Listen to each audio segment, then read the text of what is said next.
This horror was everywhere I went, circling me. The cops didn't stand a chance. They were after a writer, not a monster. He's the guy we're chasing. If it's not him, who then? Bigfoot? Over. I don't know yet, but I'm not in the habit of jumping to conclusions. That tends to come back and bite you in the ass. Out. Fuck Agent Nightingale.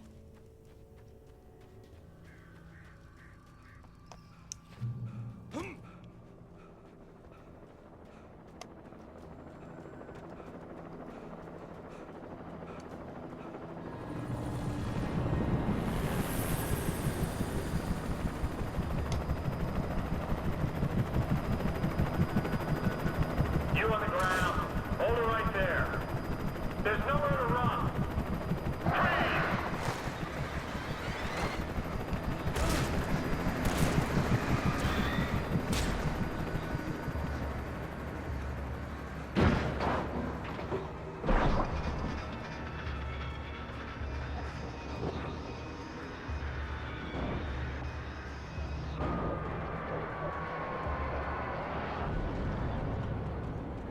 Yeah.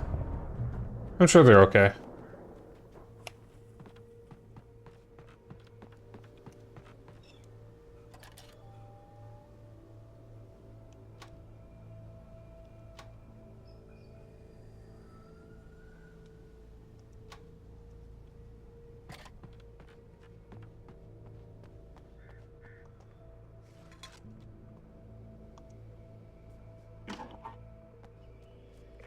This is James. Mulligan, Thornton, come in. Over. Thornton here. James, we got both Wheeler and Rose in custody. They didn't put up a fight or anything. Why, they were... Hey, what are you doing? Come on! Sit down and give me that. James, Mulligan here. Over. Go ahead, Mulligan. Over. We got Wheeler and Rose here. Wheeler's drunk or hopped up on something. Speaking of which, that Fed had a pretty distinctive whiff of Otis Scotch about him, if you know what I mean. Over. I don't have anything on that, Deputy Mulligan. Over. Well, whatever. Anyway, Rose is just being plain weird here. You better get Doc in to take a look at both. Over. Gotcha. You better get them here quickly. The, Fed's gonna want to interview Wheeler. Over. Oh, yeah, I'll bet he does. Looks like they have a lot in common. Mulligan out.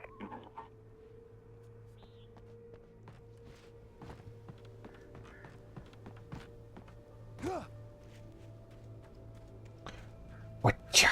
Oh. I We imagine could that jump the out a little broadcast higher. tower in the distance was part of the local radio station. Maine seemed like a decent guy. Perhaps he could give me directions to the coal mine.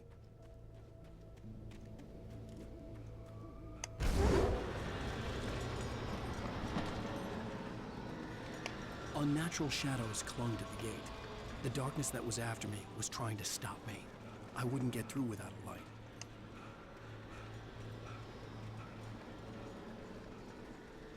Alan, sleep. Yes. Hi, Dennis.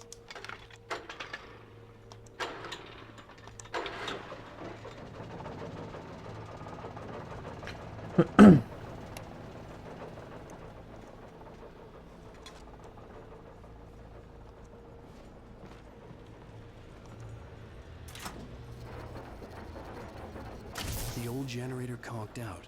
I'd have to see if I could fix it and try again.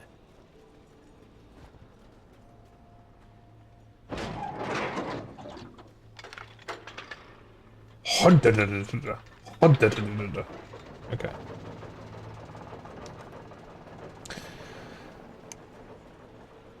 So you had a panic over the age of the Wii? Yeah.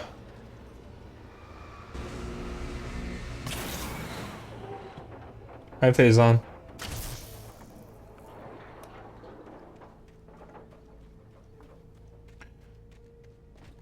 Voila.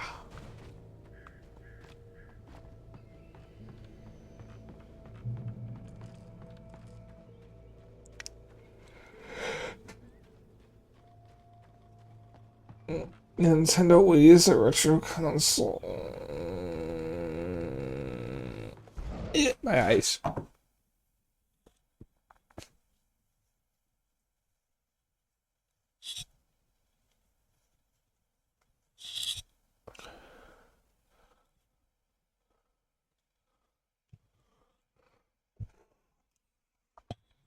Alright. Oh, another freaky gate.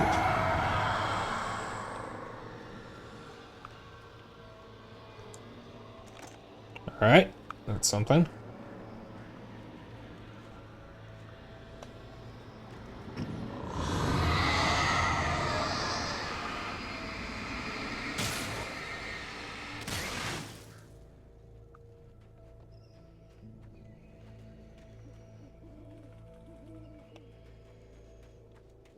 Okay.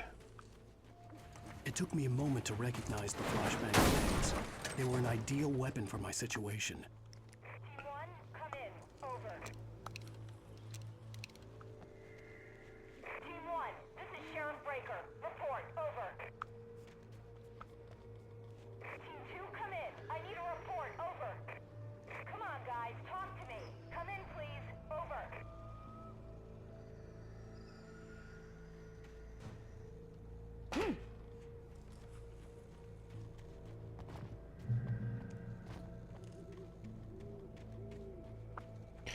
Could I get a gun, please?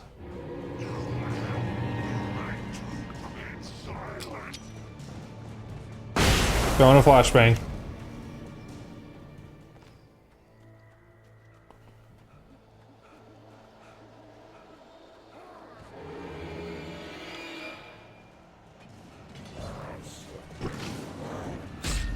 Ow. Excuse you.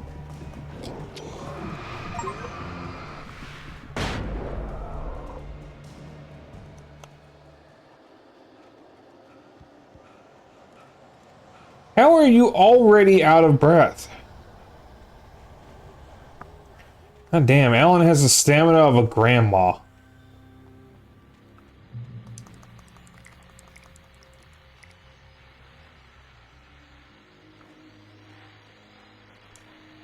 And here's another call. You're on KBFFM with Pat Maine. It's Milt Peabody, Pat. What's on your mind, Milt? Well, I live near the trailer park, Pat, and there's a big ruckus going on over there.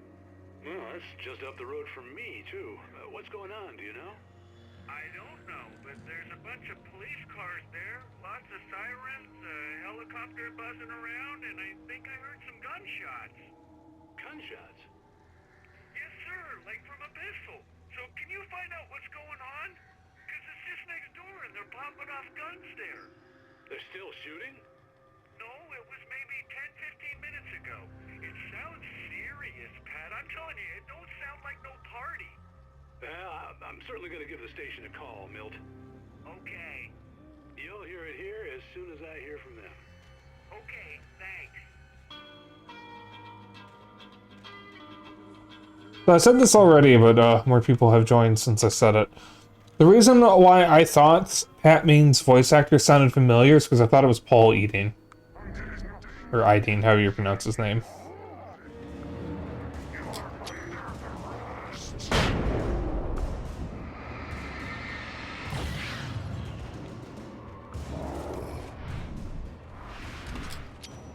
Die, please. Thank you.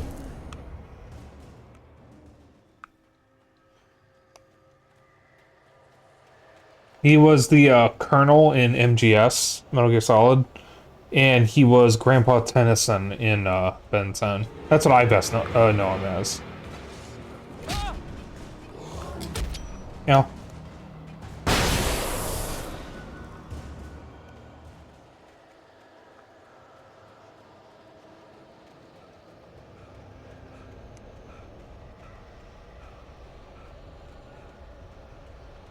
Yeah, he's great.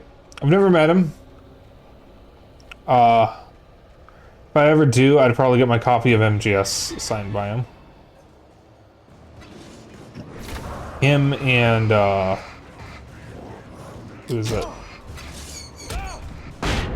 Who voiced Snake?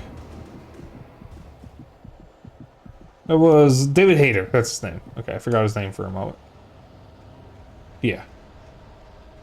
Those are the two that I would get my copies of Metal Gear Solid signed by. I have two that they could sign. Because I have the original Metal Gear Solid and I have Twin Snakes. Kiefer Sutherland. Actually, he voiced Venom Snake.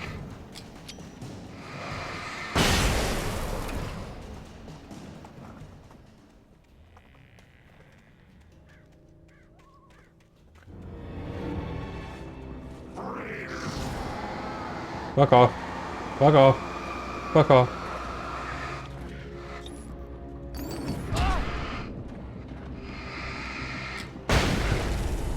Bastard.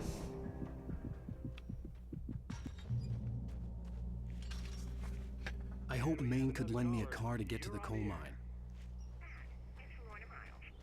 Oh, why, hello, Lorna. What do you have for us? Well, I just don't see why the cops bother with the trailer park. What do you mean? It's a trailer park. Of course you're going to have trouble in a place like that. I mean, what do you expect? The sheriff should be helping us normal citizens instead of wasting resources on those people. Well... Let the trash sort themselves out. I'm sorry, but my granddaddy settled in Bright Falls in 1911. Well, thank you very much for that, compassionate viewpoint, Lorna. Lorna sounds like a bitch.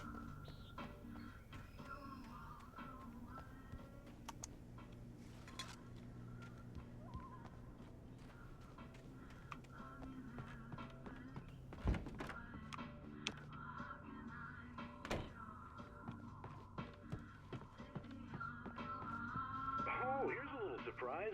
The famous writer Alan Wake just walked in, folks. Oops. See if I can talk him into an interview. Come on in. Oh, I'm so glad you could find the time to do this, Mr. Wake. Nowhere to run now, Dan Brown. You back away from me. Don't hurt. Whoa, whoa, whoa. Everyone calm down. Put the gun down. We're all friends here, right? Cool your jets, Nightingale. We got him. What the hell's the matter with you? There's a civilian in there.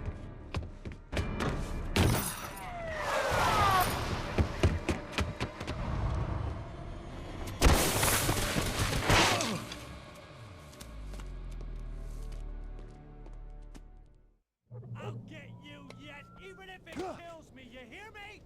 You hear me, H.P. Lovecraft? I had fallen off so many cliffs it was... Better way to get a suspect to cooperate than to try to kill him. Exactly. I hope Lorna has a nightmare and shits the bed and then gets possessed. Ridiculous. That's what you get for naming a book The Sudden Stop.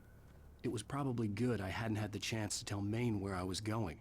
I'd have to lose the cops and find... Oh, shush.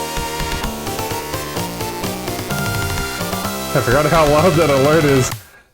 Welcome on in, Dashneer. Thank you so much for the raid. What were you playing? Mods, can we get a shout out? Thank you. Oh, Ball Pit or Ball. Thank you. Cross X Pit. Oh, Dashner, thank you for. You weren't already followed me? Huh. The X is silent. Okay. Yeah. I actually recently bought Ball Pit and I was playing it off stream. It's really fun. I like it. But thank you so much for the raid. I hope you had a good stream. I hope the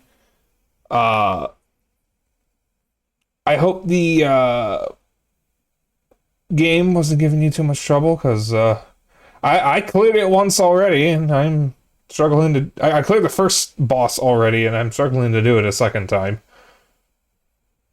But how was Ball Pit?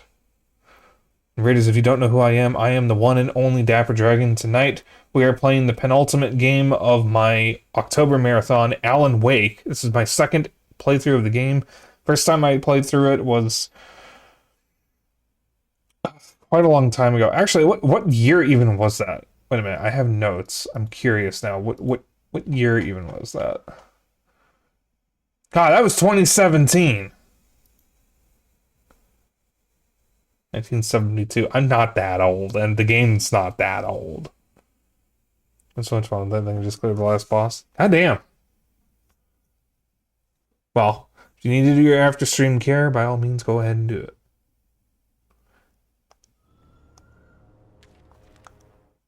Nightingale stared through the broken studio window into the dark woods. He turned around, started to walk out, but Maine grabbed his arm. "Young man, you almost shot me. You don't shoot off rounds at people like that." What's the matter with you? Nightingale shook his arm free, marched out, his cheeks burned with rage and humiliation. I think the novella that came with the collector's edition on consoles does actually explain what the fuck is up with Nightingale.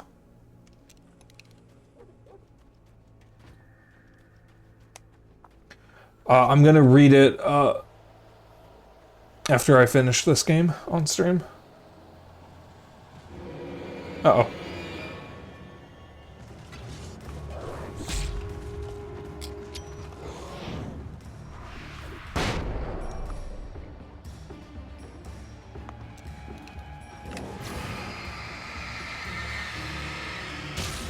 Whoops.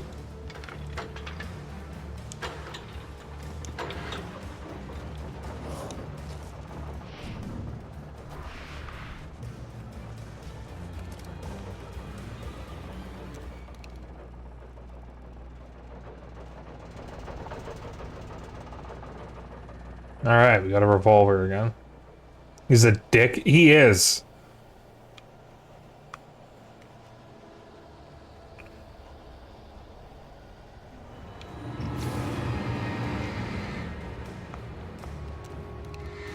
You know what? Fuck you.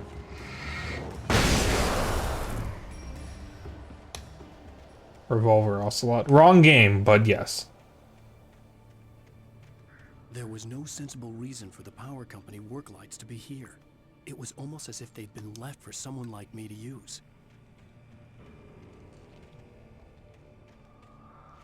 Darkness controls the Taken.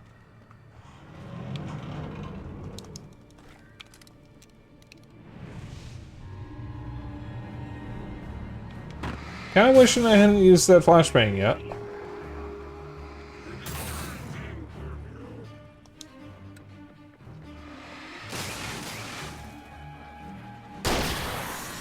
That's not what I wanted.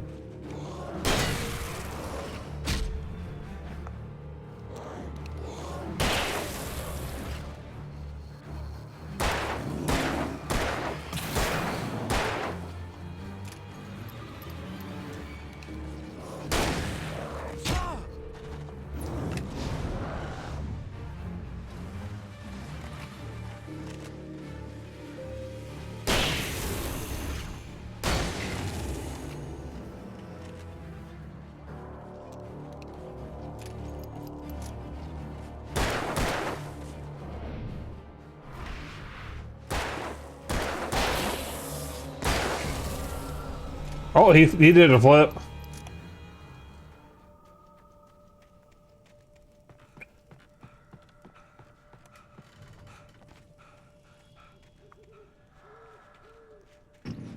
In the light, you can hurt them.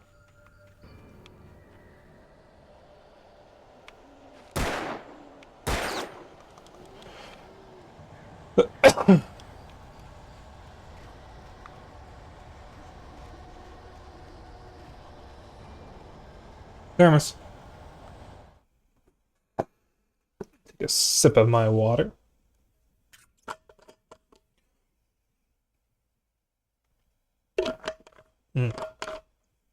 Delicious. You know, if water tastes delicious, it usually is a sign you're dehydrated. There's 25 coffee thermoses. Was the Alan Wake coffee thermos a limited time thing, or do they still sell that?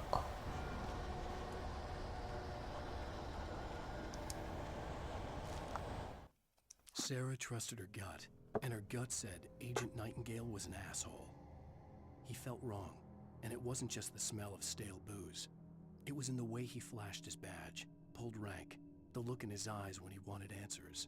Where was Alan Wake? What was this about an accident? Where was his wife? And most importantly, why did she let Wake go? He wouldn't answer her questions. Federal business was all he'd say.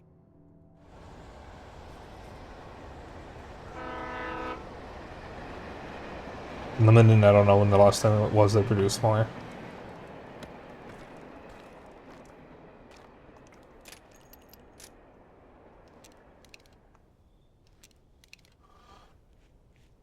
The magical vanishing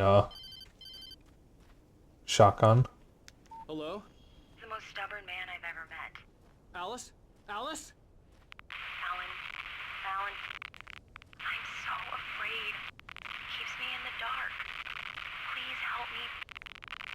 it's you, Alan, and it's not you. Something else. Looking out from behind your eyes. Alice, I'm here. I'm so alone here. It's all gonna go to hell. You need to be careful. Cooperate. The connection had been terrible, but that wasn't the only thing that hadn't been right with the call. She sounded wrong somehow, but she had called me.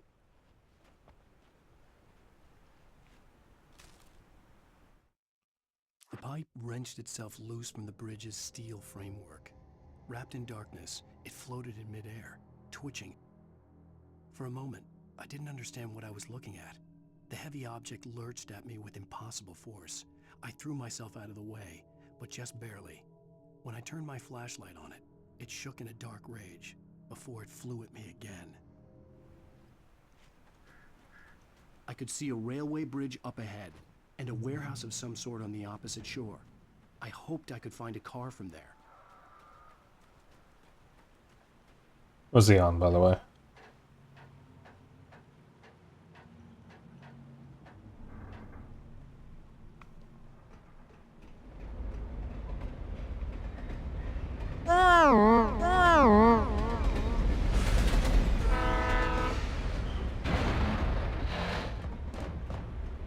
Oh, that didn't sound right. The darkness that was pursuing me was growing stronger, and it was taking over everything in its path. What the hell?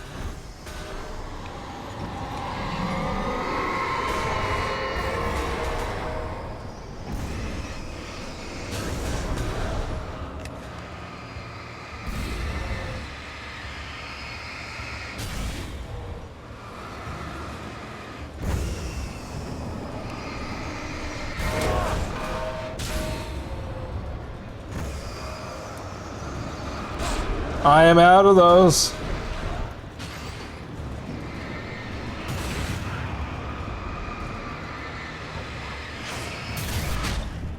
Ow.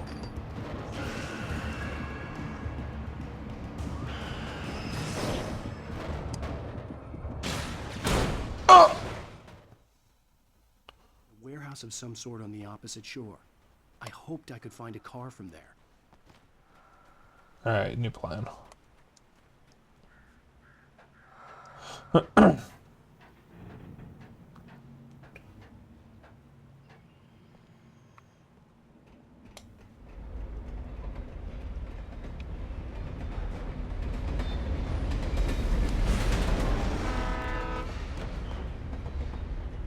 darkness that was pursuing me was growing stronger, and it was taking over everything in its path. What the hell?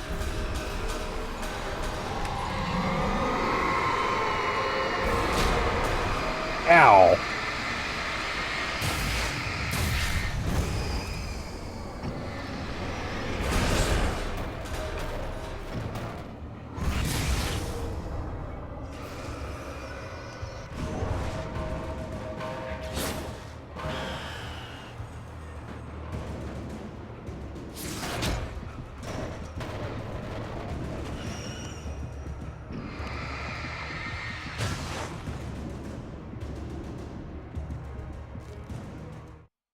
I slammed the door shut right in his smug face.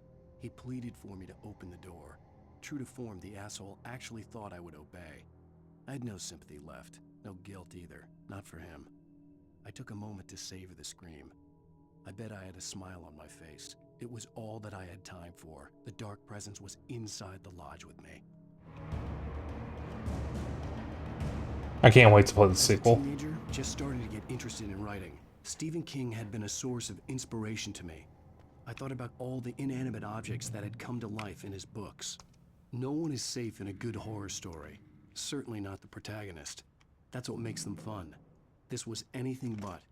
The darkness could possess anything, and it was getting closer. So there are 3 flashlights in this game. You got the regular flashlight, the heavy-duty flashlight, which is kind of like the same one, except I think it has longer range and more batteries.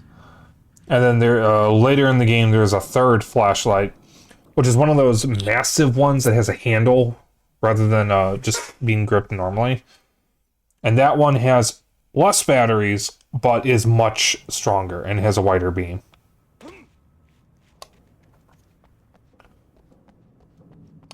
But I don't think we're going to see that for at least another couple chapters.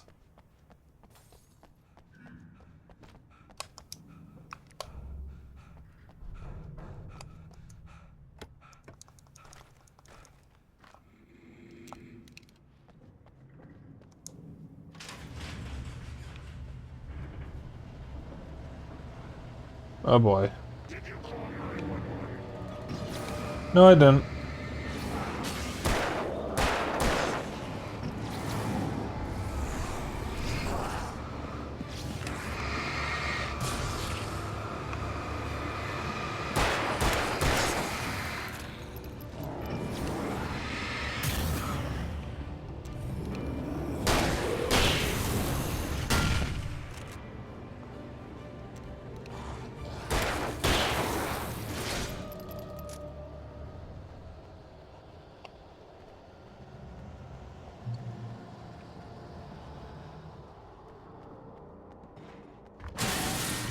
Owies.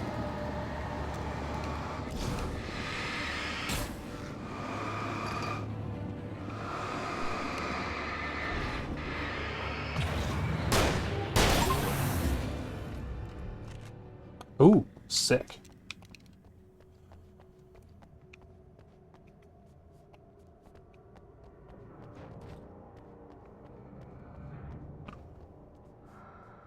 In light, you can hurt them. Yeah, we've been now.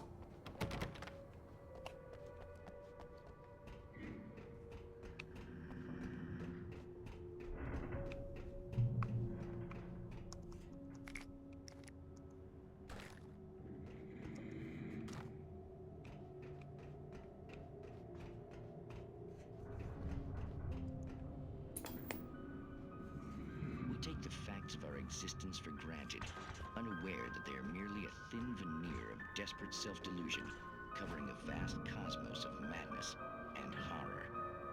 All too often, the stars are right. In Night Springs. Tonight's episode, a family occasion. Journalist Alvin Durley's trip to study the local customs of an insular community in Night Springs has been less than successful. Until tonight. Well, I'm glad you changed your minds about this. Ancient customs, local mythology. My editor loves this kind of stuff. Well, Mr. Durlith, we don't want to feel like we're on exhibition, but you have demonstrated the seriousness of your intent. Oh, I am serious. Really, just do your thing. I'll stay out of your way and observe. Actually, I thought you could assist us. I'm afraid we are a man short. It would provide you with an intimate perspective. Could I really? Of course, Mr. Durlith. Well, I guess that's the least What would I have to do? Oh, here. Let me show you with a kiss. What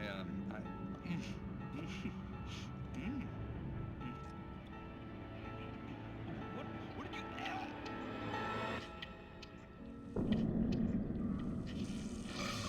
Oh, Mr. Durlith, you have well pleased Nixie Perka, the dweller in flesh. Your body shall host his 1,000 young, and all shall be glory.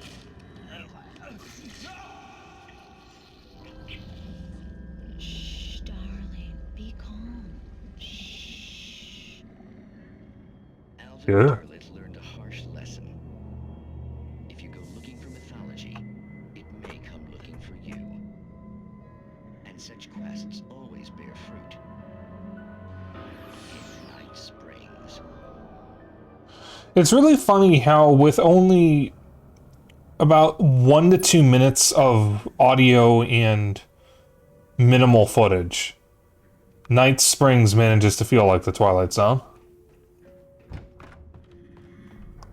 Oh. The darkness surged towards me, sucking everything loose from the ground into its depths, tugging at my clothes.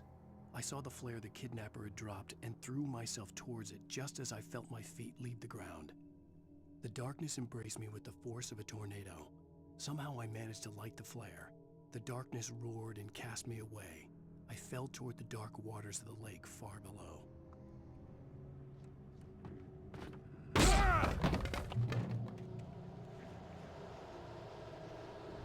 Why did that hurt me?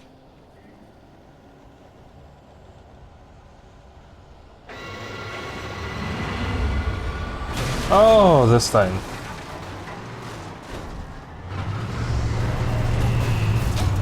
Move out of the way. Oh, it don't care. It don't care. It don't care.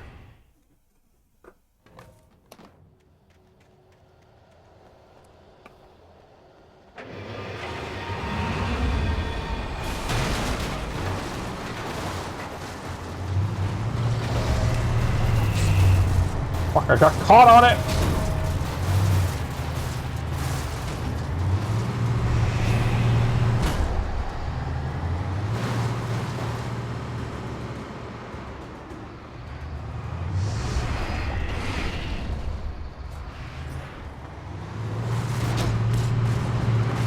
Oh my god.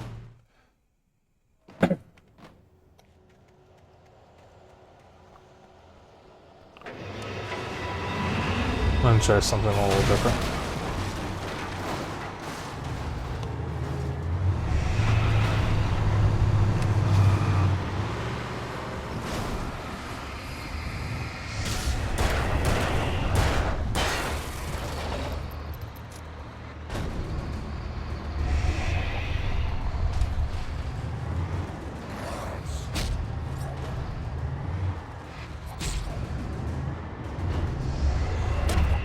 Oh my god. Alan, why'd you just stand there? Alright, I am running straight for the button.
Finally!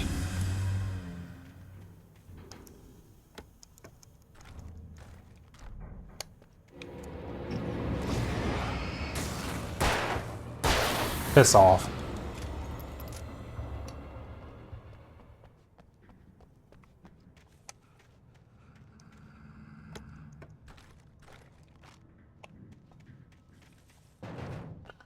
That was a smart thing to do. Just go to safety and then cheese it.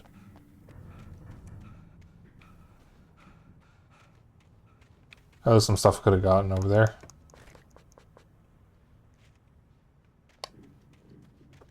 What was that bad to do? I'm fine. I don't need your head back, but I appreciate it nonetheless. Gimme, gimme, gimme! Goodies!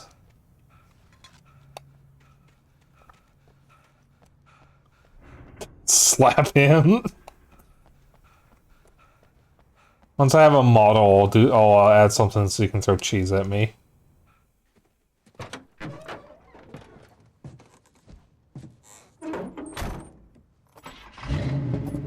Conveniently leaving their keys in the car. I was glad to see the sunrise. I had a couple of hours to get to the coal mine. Ow.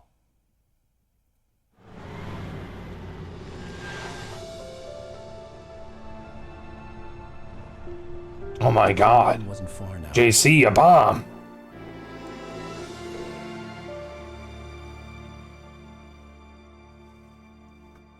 God damn, episode 3 feels so long. Today, I would meet the kidnapper, and he would give me Alice. I wouldn't give him any other choice. A drowning man will clutch at a straw. Little by little, without realizing it, I'd come to believe that the story in the manuscript was coming true.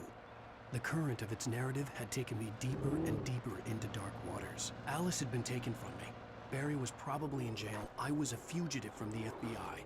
The whole world taken over by the dark presence was trying to destroy me. It all felt real, but it matched a textbook case of insanity.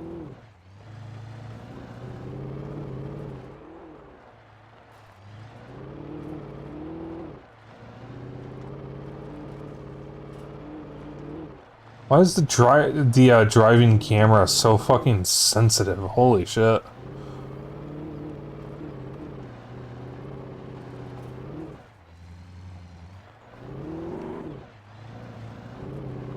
God, the driving in this sucks ass.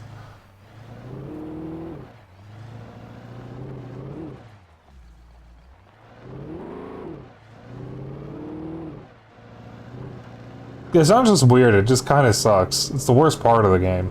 This and the police chase. Though, honestly, I think people on Reddit were being a little oh, god damn it. Being a little melodramatic. The police chase wasn't that bad.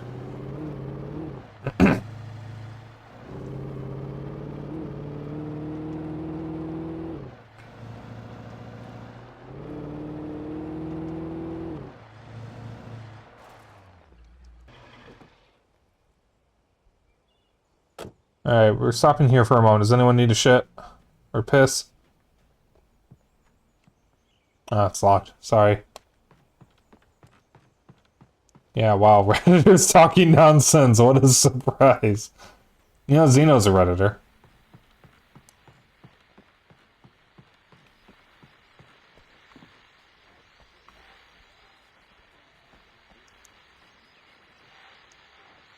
This is Pat Main, and you're listening to KBF-FM. Folks, I want to apologize for kind of abandoning you to that looping music track last night, but I was detained. You see, I encountered a big-shot G-man with an itchy trigger finger who could use a lesson in manners and a boot in the ass. Not necessarily in that order, either. Now, folks, I know I'm not being very informative here, and I apologize for that. I really should just keep quiet, but I'm just so peeved right now, because some people just shouldn't be carrying badges. I'm just glad that our Sheriff Breaker was there to straighten things out. And if someone I met last night is listening, let me just say, I'm sorry if my mouth got you in trouble. I'm pretty sure you're not the bad guy here. Godspeed, son. I hope you know what you're doing. Now, on a lighter note, I'll be talking to Dr. Nelson all morning. But first, a little music.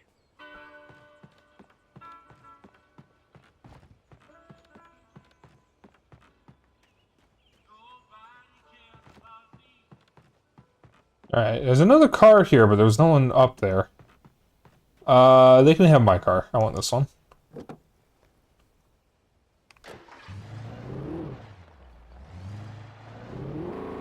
It's a trade, so it's fair. That's fine.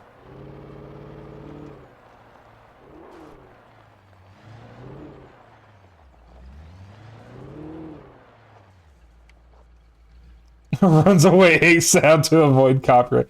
Yeah, the YouTube version of my VOD already got 2 copyright strikes.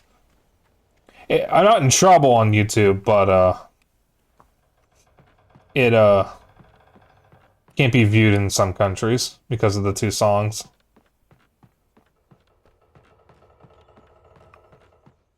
I don't know. I'd have to check what the copyright strike said. Well, it wasn't really a strike. It was just letting me know, hey, your video can't be viewed in a couple countries. For Mott, spying on the writer on the ferry had been a disappointment. His boss had made Wake out to be something special, but Mott hadn't been impressed.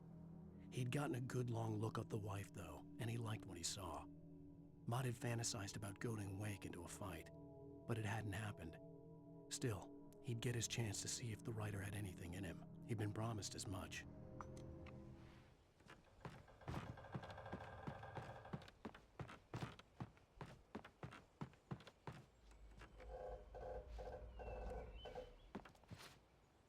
I was early. I was supposed to meet the kidnapper at noon in the main building.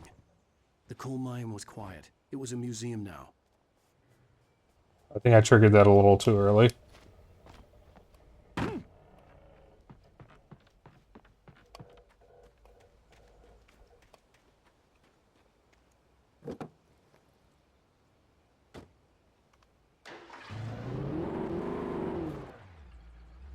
Oh god, fucking. This guy's kind of nice, don't fuck it up. The license plate doesn't say anything on it.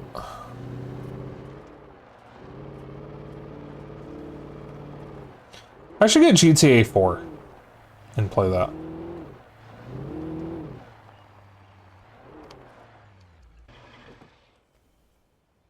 There's still a bunch of PS3 and 360 games I want to get. And I don't have GTA 4. I have Red Dead Redemption. That was a birthday present from a friend. And for GTA 4 Definitive Edition? I don't think so. While lucrative at first, the mining steadily declined in the 20th century. The seams were rich, but hard to get at, and the volcanic activity in the area made the mine shafts particularly dangerous. Bright Falls Coal Mine Museum. Excuse me. With Nightingale gone and the night wind blowing in through the broken studio window, Maine stared at Sarah. The sheriff looked away. Maine's voice shook with barely controlled anger. That boy's doing more drinking than thinking. I hope you know what you're doing, Sarah. He's got a sickness in his eyes. You take my word for it. He wants Wake for a reason, and it's not for anything good.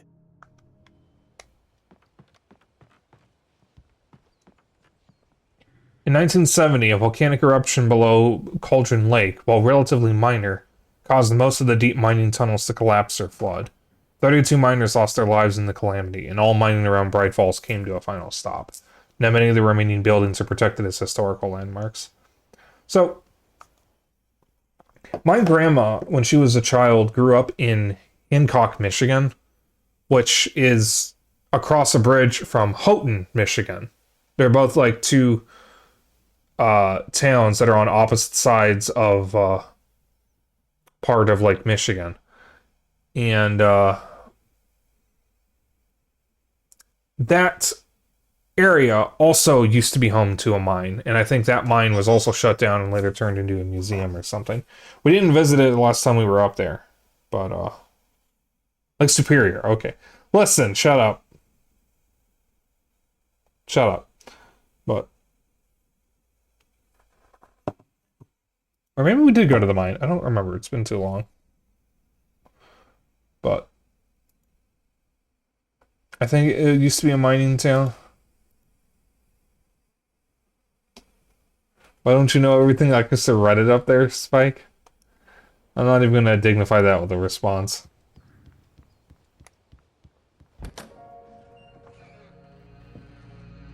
Yeah, it's a copper mine. Yeah, see, I know what I'm talking about. I didn't want to go outside. Cops had to be looking for me. The noon sun turned the place into a sauna. The day dragged on.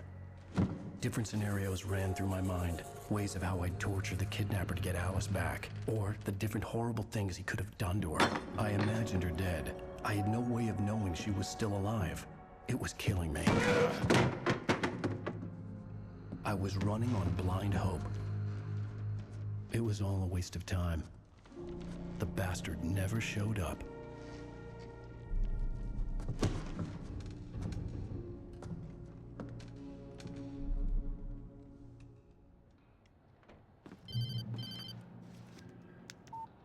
Where the hell are you? Change of plans.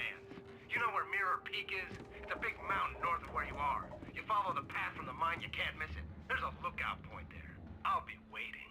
I'm through being jerked around by You you. want to see your wife alive? Because if you do, you better watch what you say to me. Do we understand each other? I want to talk to Alice. Yeah, and I want the manuscript. Don't keep me waiting, Wake. Hello? Hello! Ah! I'm gonna kill him! I had to get to Mirror Peak. Like, you can't do that. That's illegal.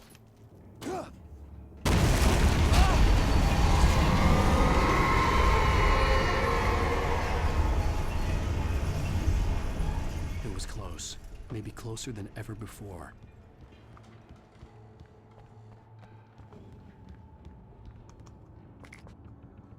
Yeah, fresh batteries in a coal mine museum.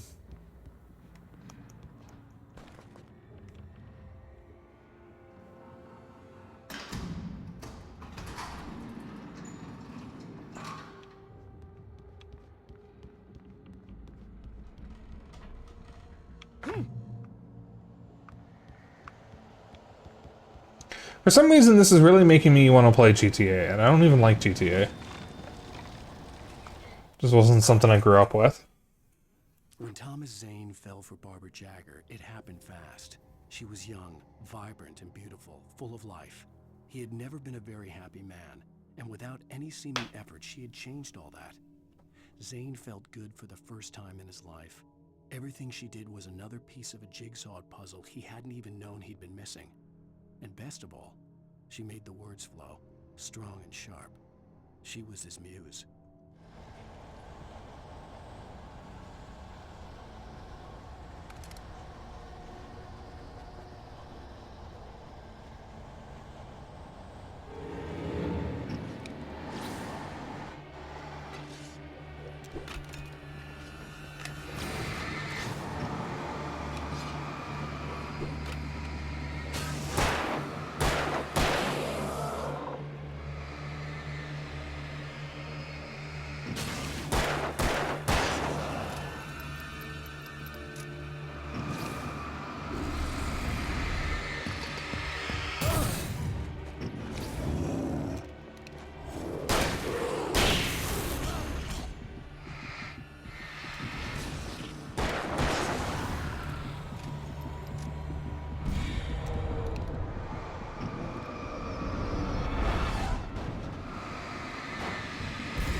Always.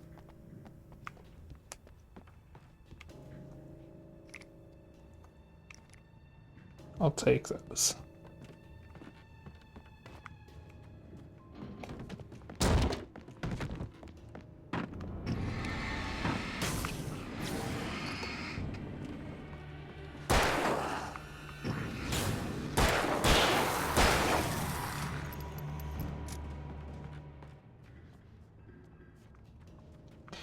Maybe I'll get GTA 4 at some point, or in the near future. I gotta get a new controller for Xbox 360 first.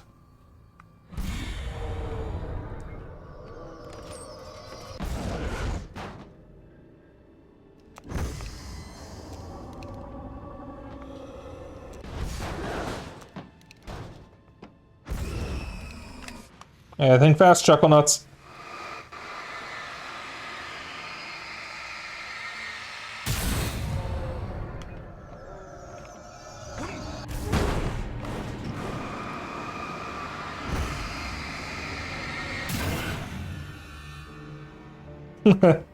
Okay, Scout.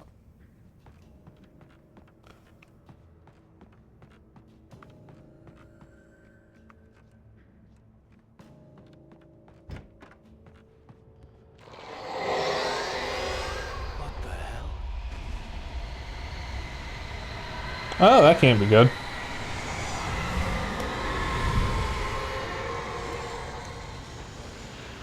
The only way to reach the hillside ahead was to go through the building. I had to find a way to avoid electrocution. Just play the PC version. Can you still get the PC version, or isn't there something like wrong with it? I know, oh dear. I know based on your emote usage that you're probably joking. Oh, God.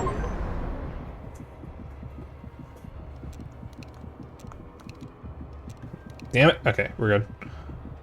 We're not good.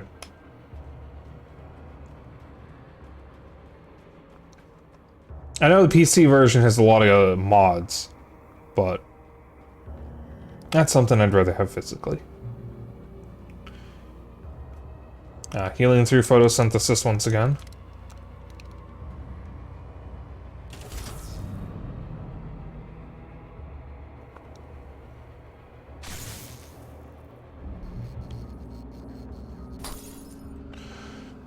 To be honest, it's not a great port in terms of being like, well, optimized with the console versions and it wouldn't run that great either.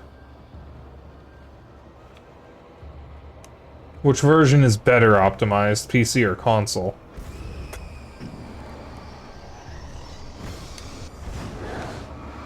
Yeah, what you gonna do now, huh? Good. Oh, hell, there's another one of you.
PC version has the potential to run better.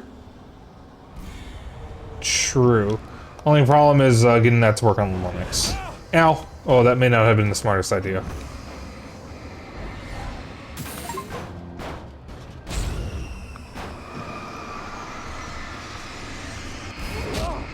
Oh! Is that light still on? No, it's not. Chat, my head is broken. Ooh, looks like there's goodies here. You suddenly could have driven the whole time? Oh my god.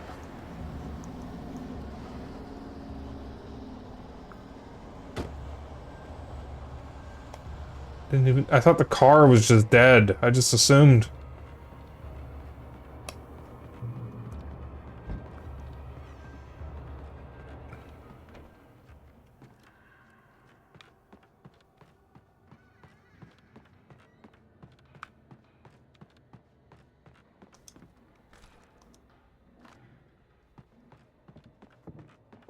Chat.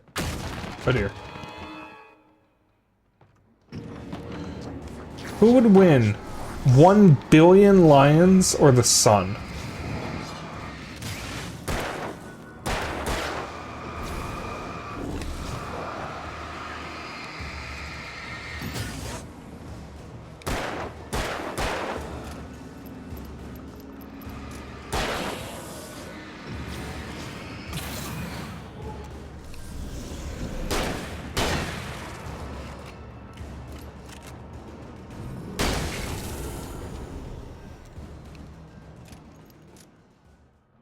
And when he can't run, but he can take a giant heavy metal object to the head like it's nothing. True.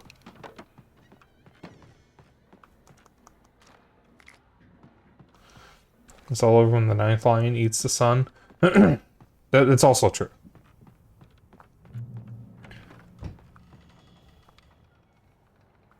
Honestly, I think 1 billion lions could defeat the sun. All they have to do is attack at night.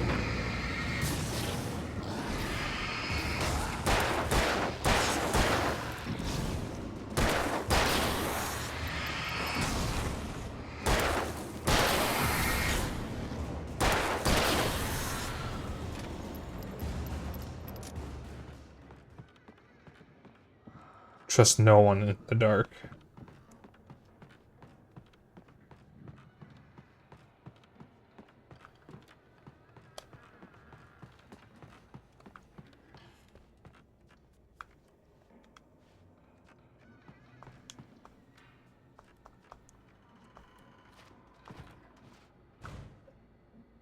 Aw. Put so much effort into coming up there and you don't even let me go there?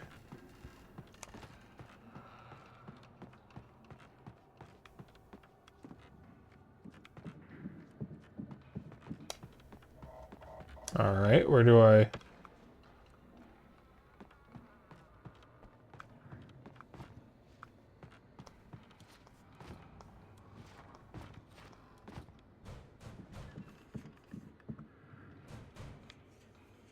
What's the manuscript page? It's clearly in their thermos. It's clearly a way to get up there. Oh.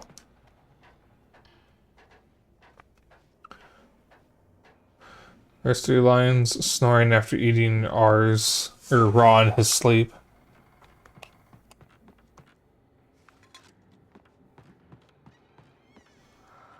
Follow.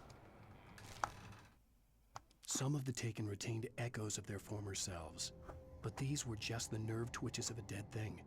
Nothing remained but a shell covered and filled with darkness. In most cases, these puppets were enough for the purposes of the dark presence. But for anything more elaborate, as with the writer, it was different. It needed his mind. And so rather than taking him over completely, it merely touched him.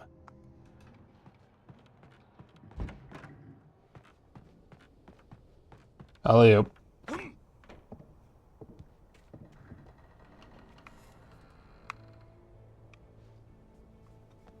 This ground is filthy.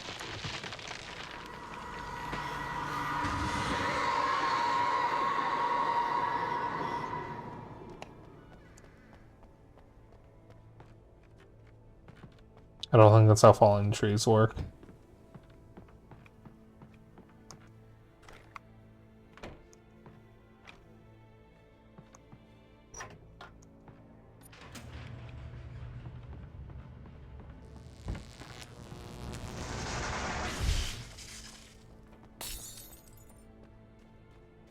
There was Flashbangs. no way the flashbang grenades were standard power company equipment.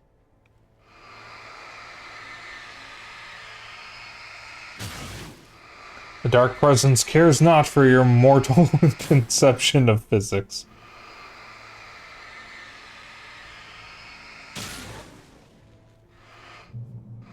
I don't know there's an achievement for this.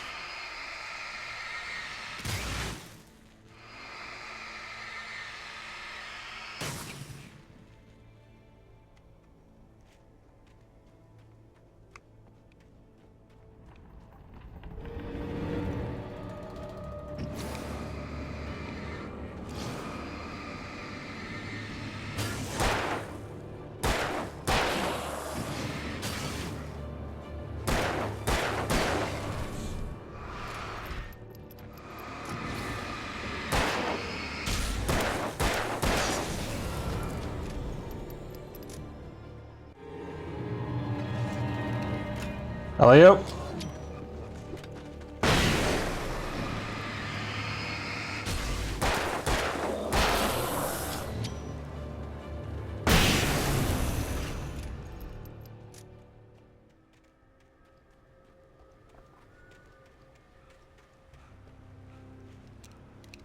I just noticed I have a flare gun. I can be using that.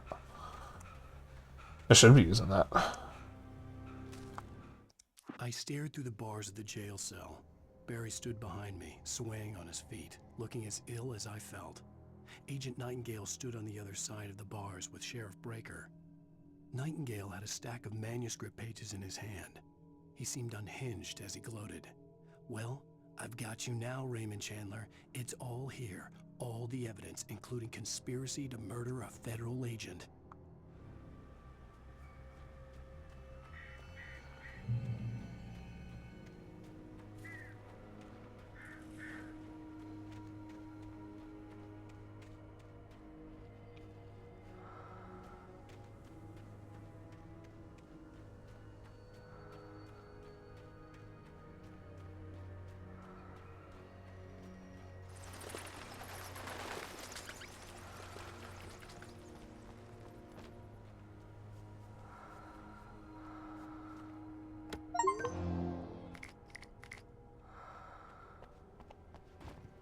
Oh, hi.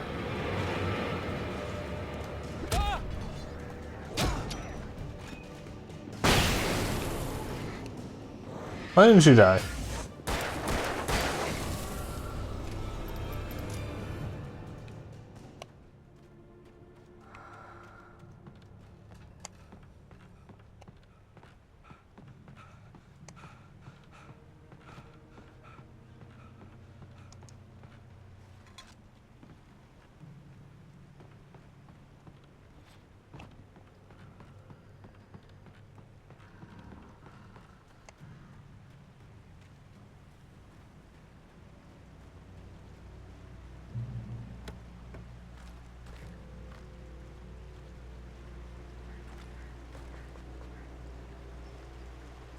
I had no real plan.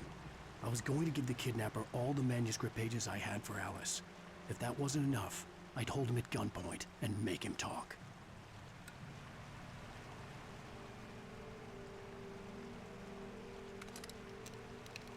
Oh yeah, that's more like it.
Ah, checkpoint.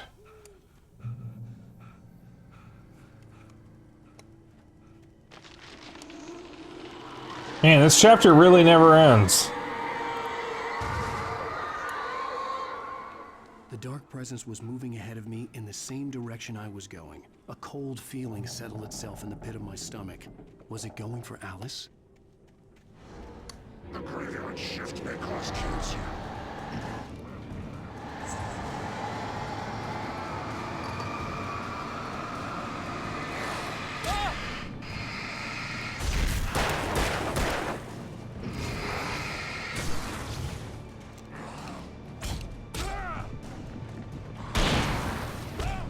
Ah, damn it!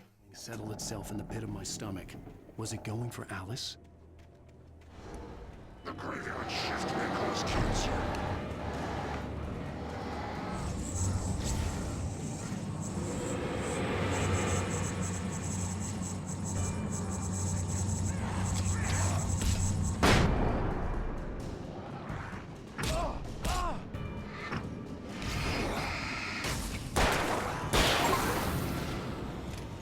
I think the graveyard keeper got stuck there. Reverse grip sickle. I feel like that wouldn't be very effective.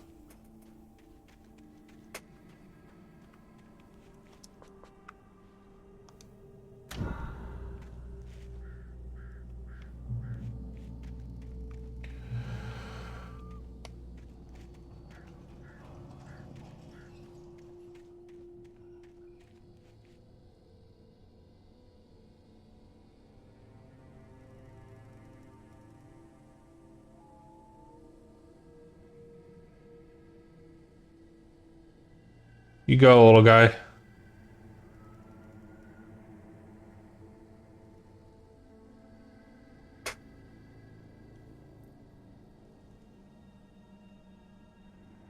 Oh, his journey's over. The place was dead, a ghost town. Had been for decades, maybe a century.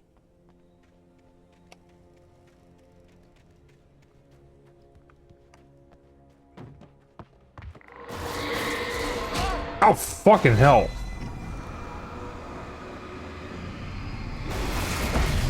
Oh!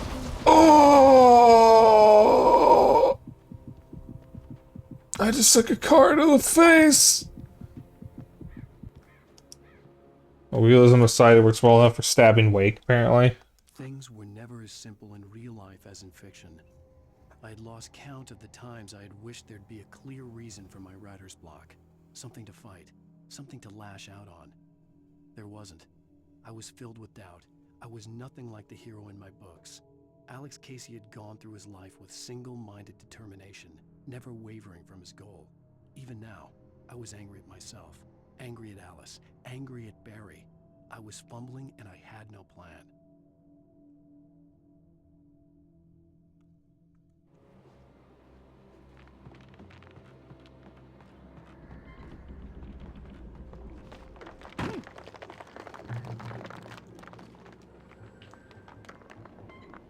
Gray Peak Gorge.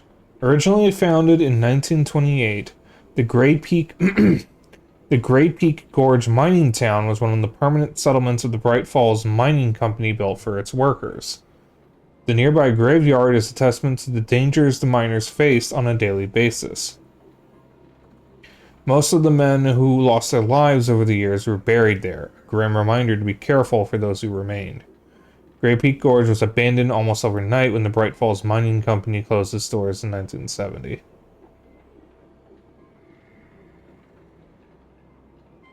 I don't know much about mines and mining companies.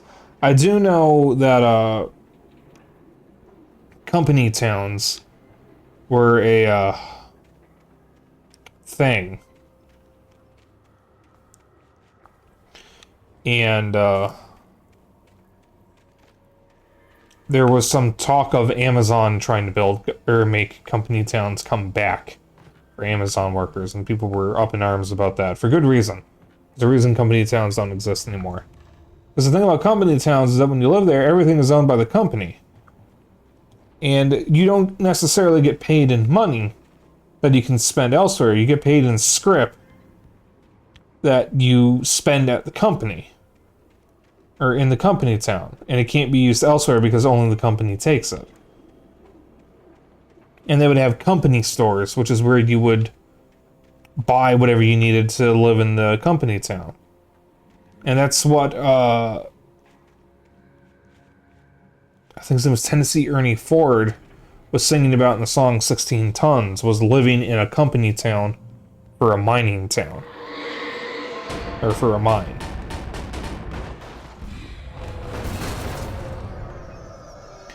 And far more recently, Mr. Beast, the content creator, bought an entire neighborhood to turn it into a company town for his crew. Which, if that isn't the single...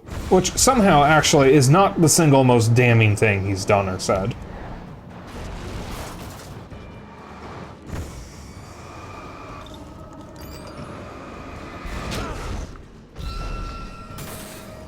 Alright, not sure what happened there.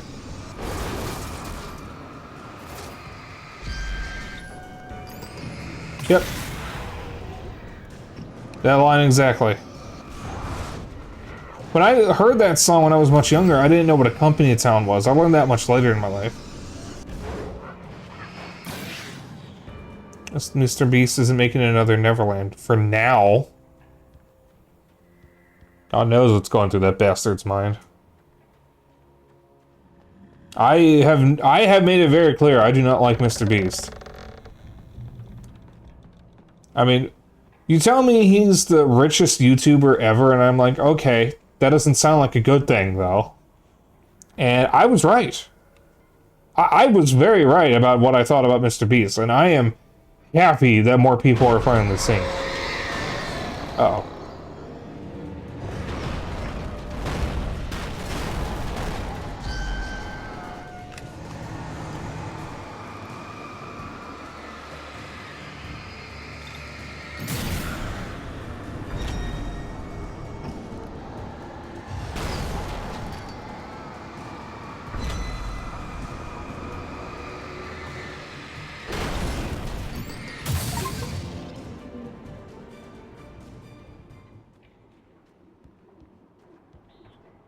If you're wondering, Spike, what could you be referring to? Have you heard of the Beast games, which is his stupid game show? While setting it up, he did not properly make sure that everyone was getting their dietary and medical needs. So people with diabetes weren't getting their insulin while being part of the games.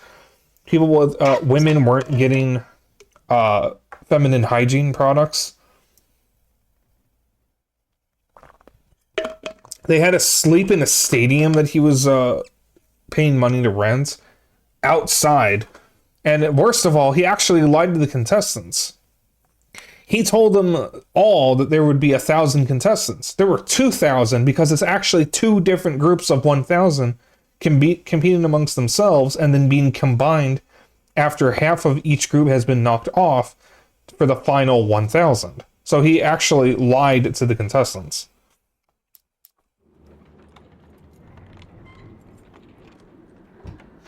And honestly, all he really does is just exploit people desperate for money for his own clout.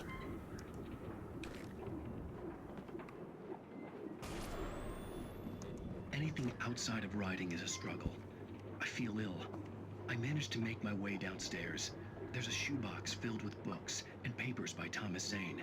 It's very hard to focus, but I managed to read some of it. He's a poet, and a good one.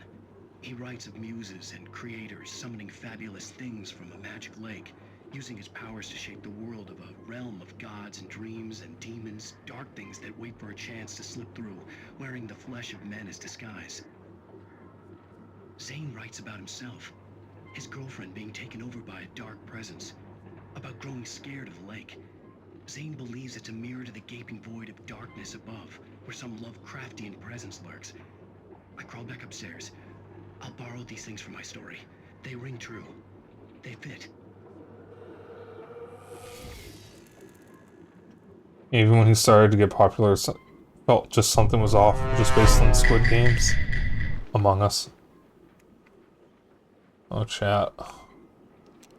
I like my pump-action shotgun. The hunting rifle is better overall.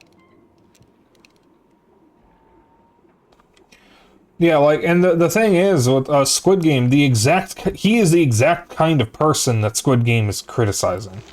So naturally, he would create the Tournament Nexus and create his own Squid Games. Completely missing the point of the show. Because all he saw was, wow, cool. What would it be called? Like, event games? Oh, cool reality show. There we go. That's all he saw. I know I've said before, The kidnapper had sent me a text. The message was full of spelling errors and insults. It was telling me to hurry up. I know normally I would tell people not to disparage other content creators, but you know what? I think I have the right to disparage Mr. Beast.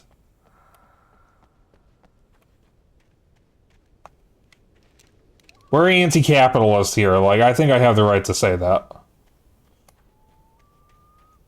And Mr. Beast, if you're watching, sue me.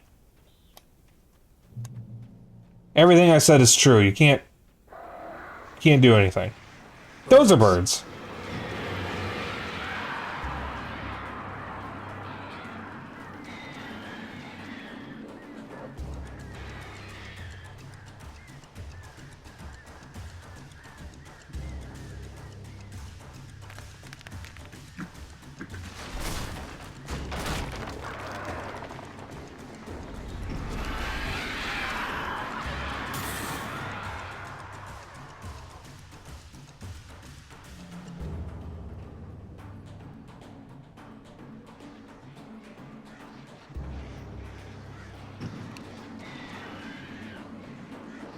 That's true, he doesn't.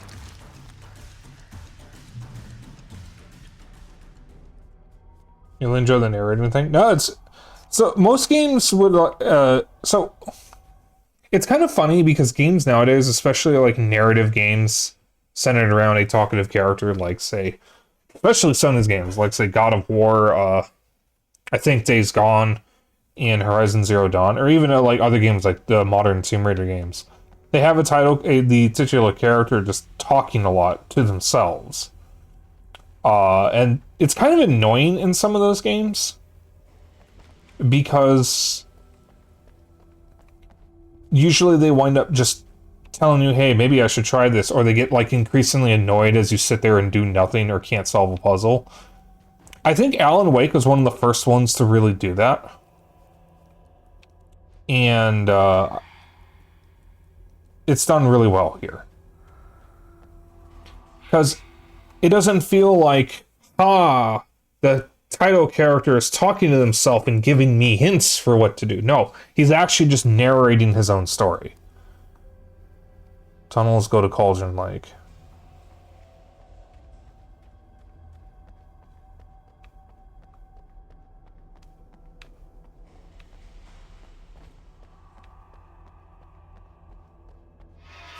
Without warning, the headache stabbed at my brain.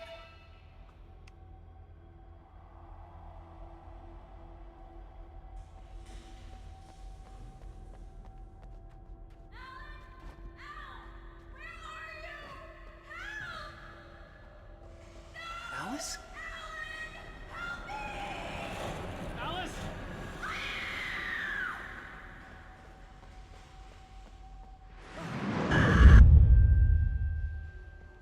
I'm losing it. I gotta get out of here.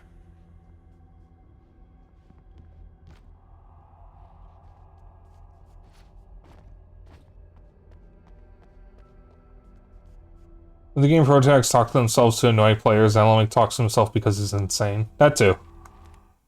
The hunters were big, thick-set men, confident and at home in the woods. They were feeling good, running on beer, ghost stories, and camaraderie late into the night. It did them no good, as they were taken by the dark presence, sucked deep into a darkness far worse than any ghost story they ever told or heard. Chat. I've been talking about the Xbox 360 a bit tonight because of the GTA 4 discussion from earlier. But like, I was just thinking now, what do you guys think is like the golden era of gaming? Gaming's golden age?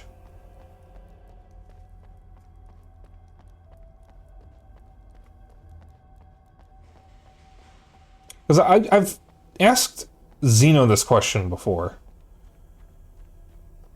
But my answer, I think, changes every now and then.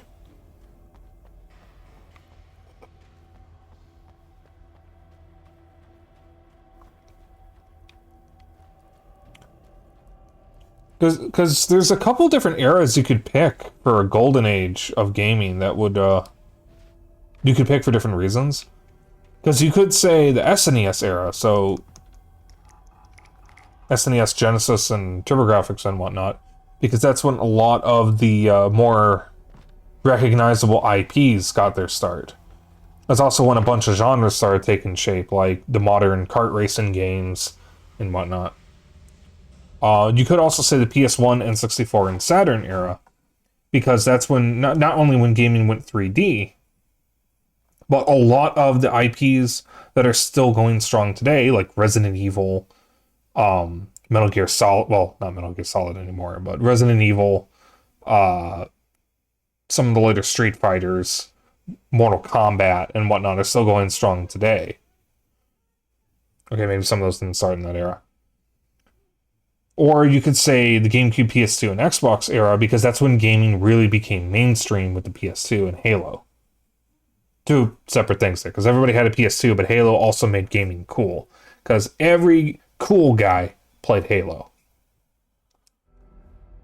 And literally everybody had a PS2. Even behind the closed closed doors and curtains of his grimy room at the Majestic, the local motel.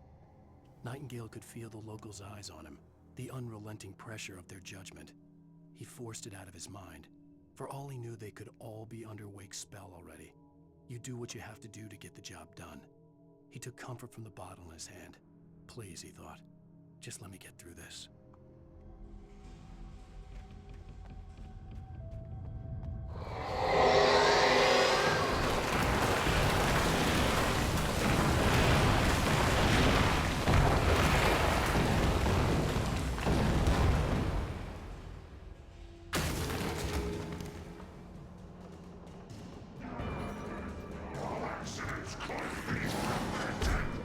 Oh!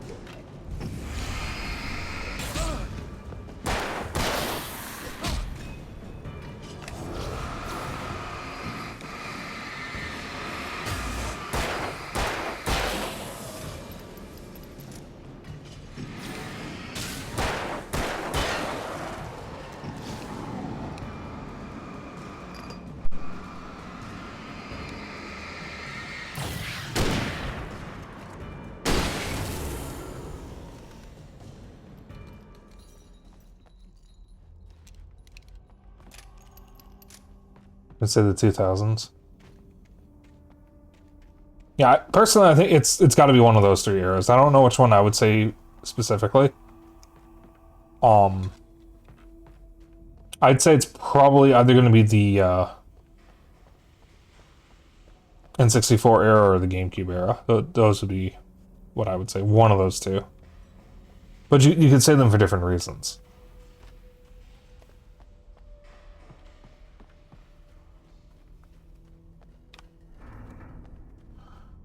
And this episode just never ends. I'd have to make my way up this mineshaft in order to go on. Maybe the machinery could help me with that.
Okay, we're good.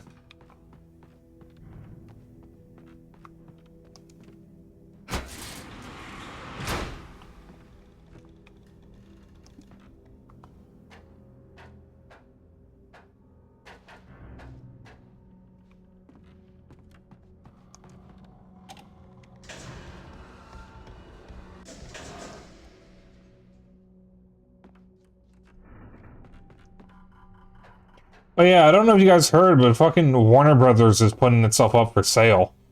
They're also possibly going to sell off the individual divisions of Warner Brothers Discovery to different companies. And I think that's really bad, and I think the Warner Brothers Discovery merger is one of the worst things to happen in recent memory regarding the gaming, film, and TV industries.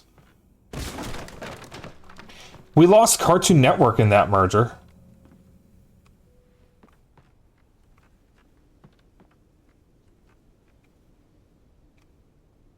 We lost Cartoon Network.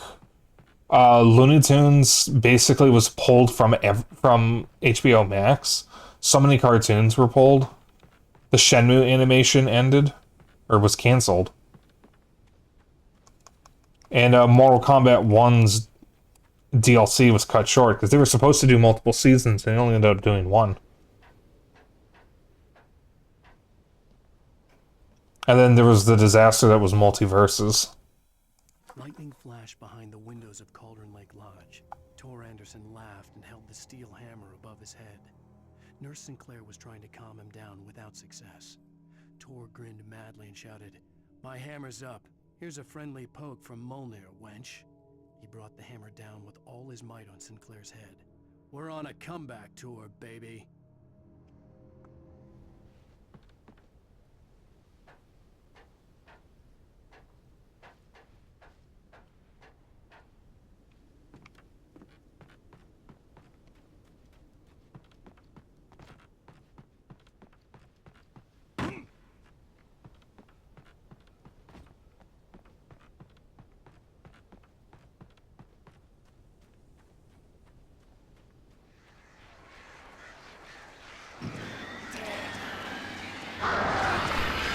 There you go.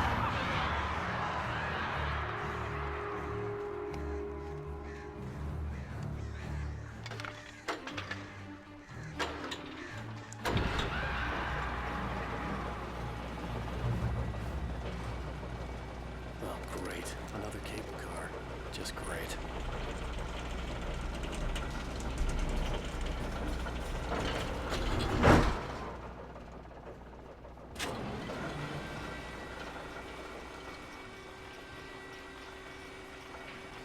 Chat, would you ever go on a cable car ride? Just a cable car in general. I don't think I would ever be caught dead in one.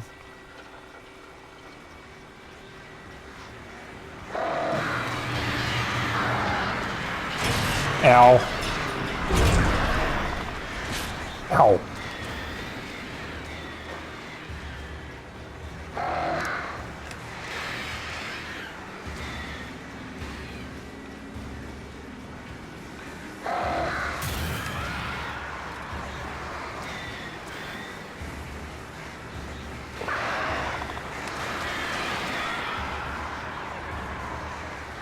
Why did I go down there?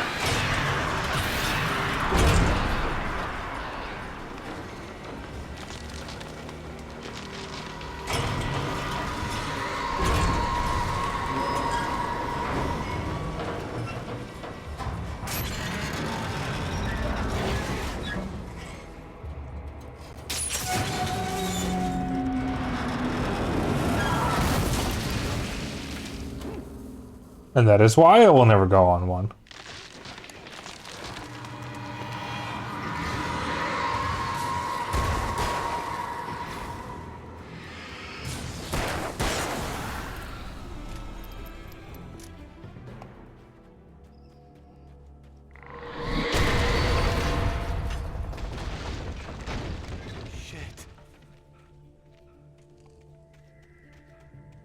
Guys, I get the feeling the darkness wants to kill me.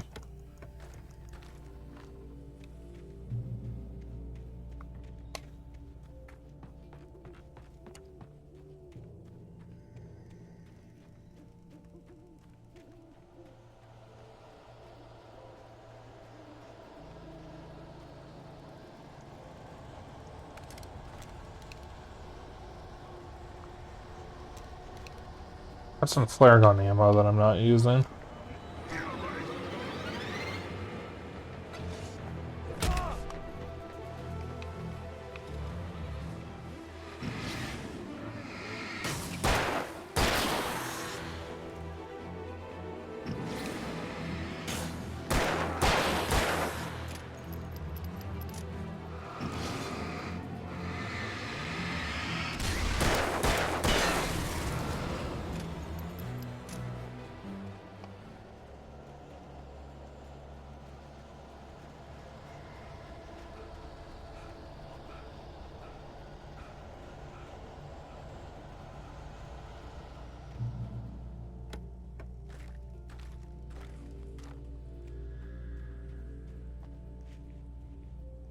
Cauldron Lake, the 8th deepest lake in the world.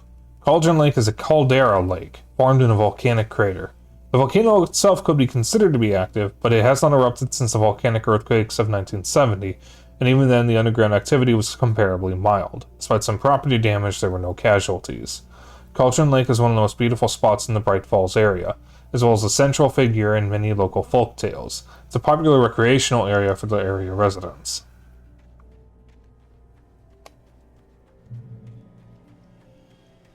Oh boy, a rickety bridge. Surely won't kill me.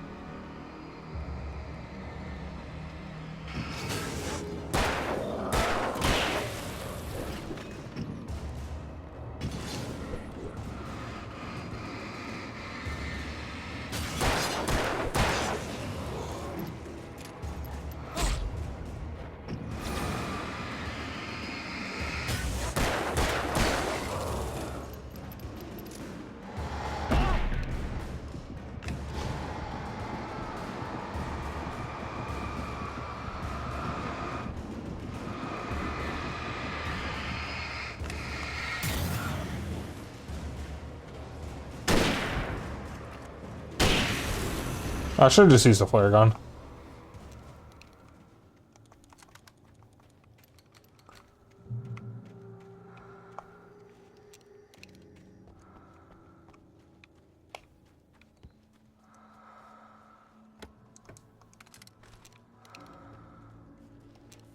I have 9 flare gun shots. I should probably use them.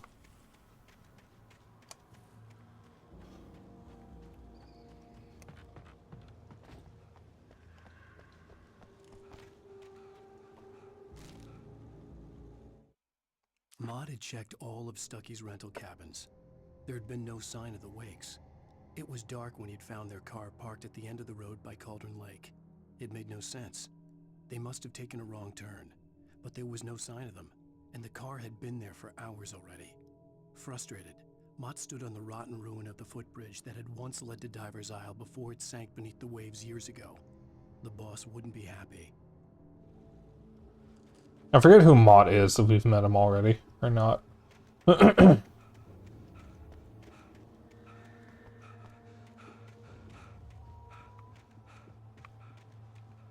the end, this chapter goes, or episode goes on forever. It's 9 o'clock and we're still on the same episode.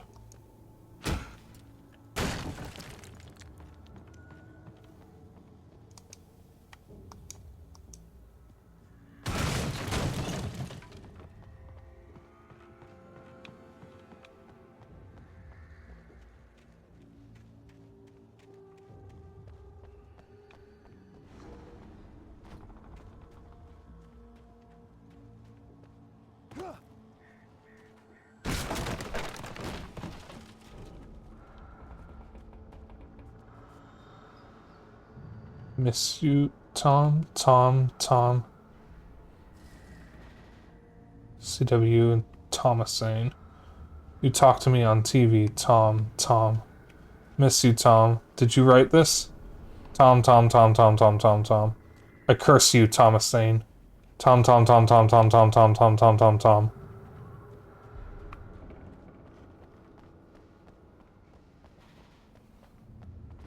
Someone really likes Tom and Jerry.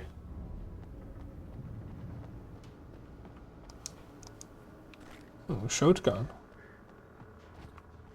We don't have a shotgun. We do have a hunting rifle, though.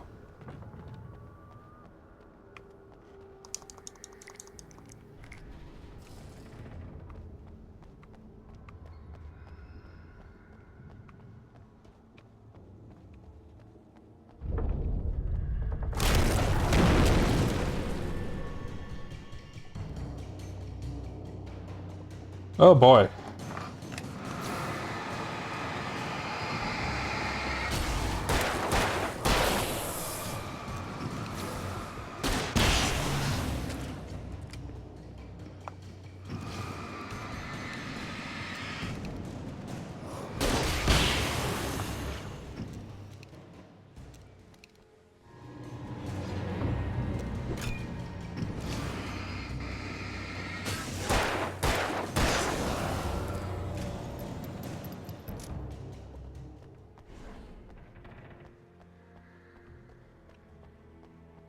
The other thing with him indicating he encountered the Wakes, or at least was near them earlier on their trip.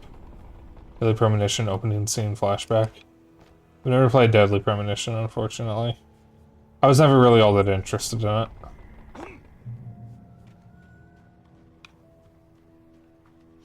And the weird shit about the sequel kind of turned me off from ever playing the first one. I could see Cauldron Lake. I thought I could make out the spot where the island and the cabin had been. There was a light near it. It had to be a boat.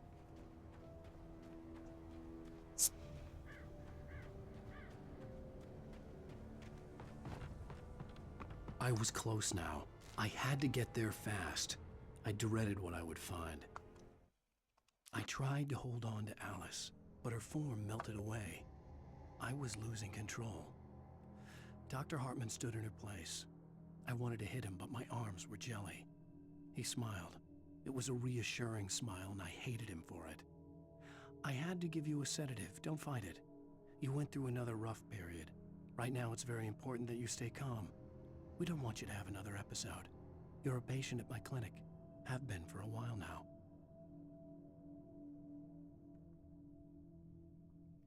I highly recommend you look up and watch that opening cutscene, even if you engage in absolutely nothing else to do with it. Perhaps. Hey, I'm here! I'm coming! I might watch it while I'm eating.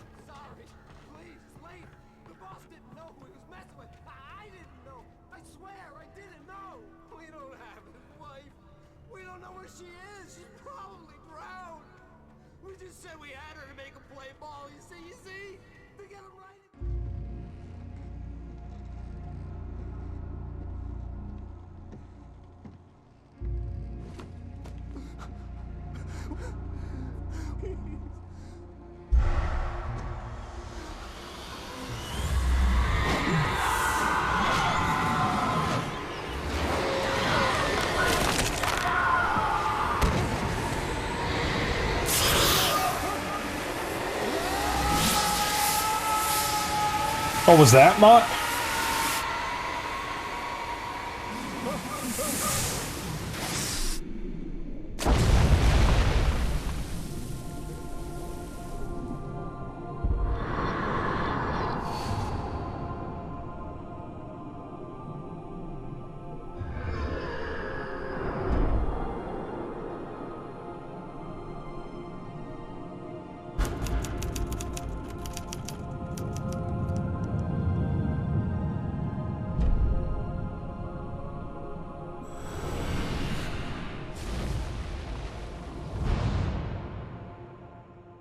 Alan Wake.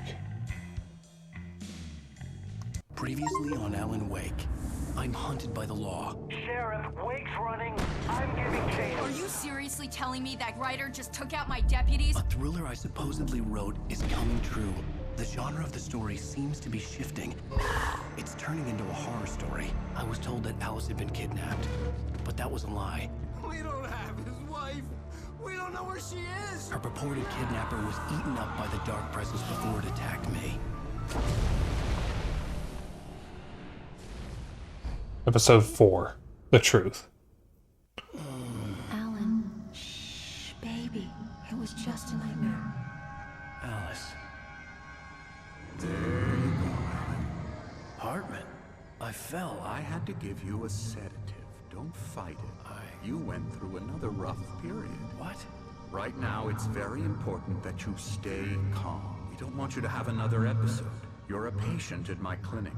Have been for a while now. The shock of your wife's death triggered a mental illness. No, you're lying. You're suffering from various symptoms of undifferentiated schizophrenia. Bastard. It's okay, Alan. Just let go.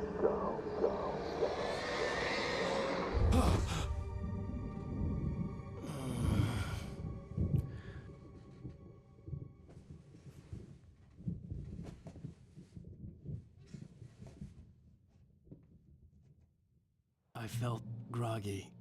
Whatever Hartman had bumped in me was making me numb. I felt like this was happening to someone else. Someone I was watching on television. I couldn't think. Couldn't focus. The door was locked. I was a prisoner here.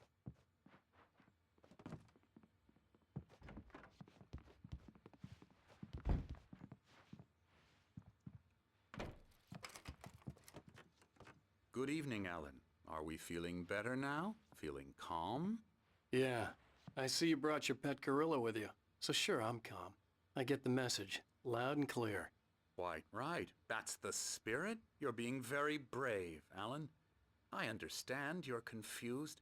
I would be more concerned if you weren't suspicious of me. I don't blame you for it. Big of you. Now, why don't you come with me? We'll reacquaint you with my clinic and go over everything you might have forgotten. Little walk and some fresh air? Yes, it will do you good. Time to be gaslit.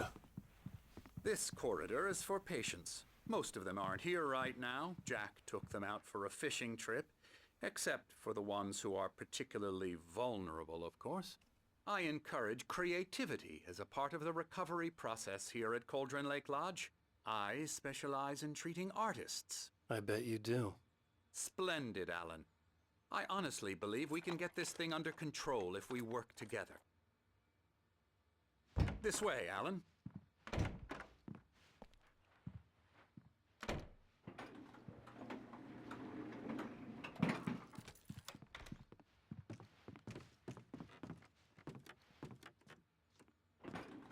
Now, Alan, from past experience with you, I know I need to get right into the heart of the matter as quickly as I can after an episode.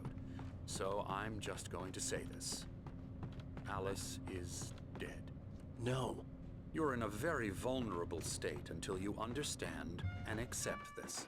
Alice drowned, and you couldn't face that. You're suffering from hallucinations, paranoid delusions. Sorry, I should be taking this more seriously. An obsession about light and darkness. A feeling that everything revolves around you, your thoughts and dreams. Your mind has constructed an elaborate... Really? Really?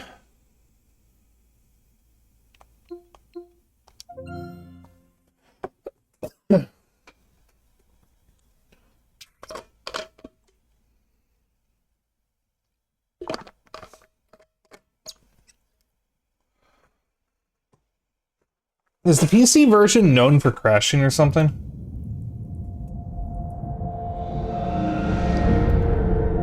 Oh my god, that's so loud.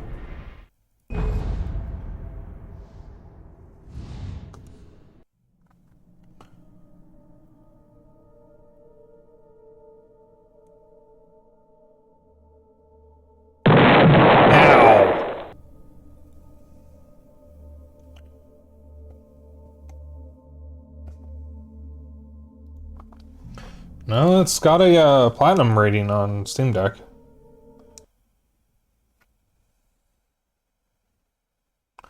Groggy. Whatever Hartman had bumped into I was can't making skip me any of nervous. this. I have to go through all I this felt like again. This was happening to someone else. Someone I was watching on television. I couldn't think. Couldn't focus. The door was locked. I was a prisoner here.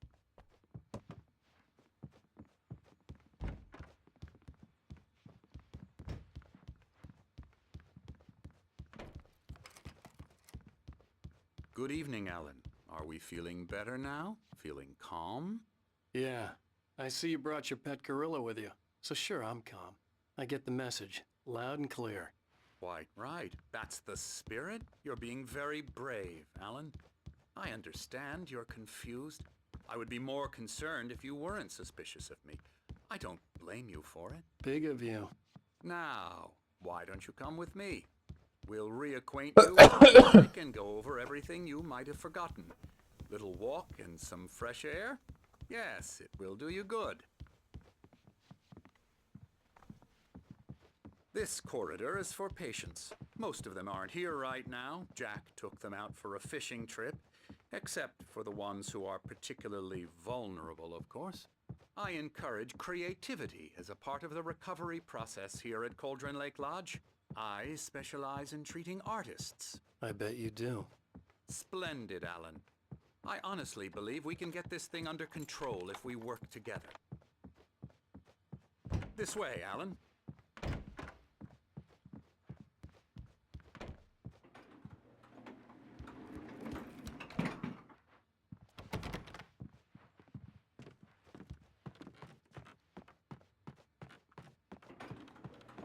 Alan, from past experience with you, I know I need to get right into the heart of the matter as quickly as I can after an episode. So I'm just going to say this. Alice is dead. No. You're in a very vulnerable state until you understand and accept this. Alice drowned, and you couldn't face that. You're suffering from hallucinations, paranoid delusions, unusual thinking, an obsession about light and darkness, a feeling that everything revolves around you, your thoughts and dreams. Your mind has constructed an elaborate fantasy scenario in which your writings are affecting reality. She has been kidnapped, and supernatural forces of darkness are trying to stop you. We go this way, Alan. I wasn't ready for another shot, so I went along with it. He had to be lying. But under the influence of the drug he had given me, I had to fight not to believe his words. It's all in your head. You've been making it up. Apart from the tragic accident with your wife, no one has been killed. Your delusions are just a manifestation of your subconscious mind trying to protect you from the too painful truth. Unless we fight the fantasy, it will return. I know the instinct is to resist me, but think about it. Doesn't this make far more sense than the insane supernatural conspiracy you have concocted Take in the your checkpoint. mind? You're a skeptic by nature, Alan. We both know this. Everything can be explained logically.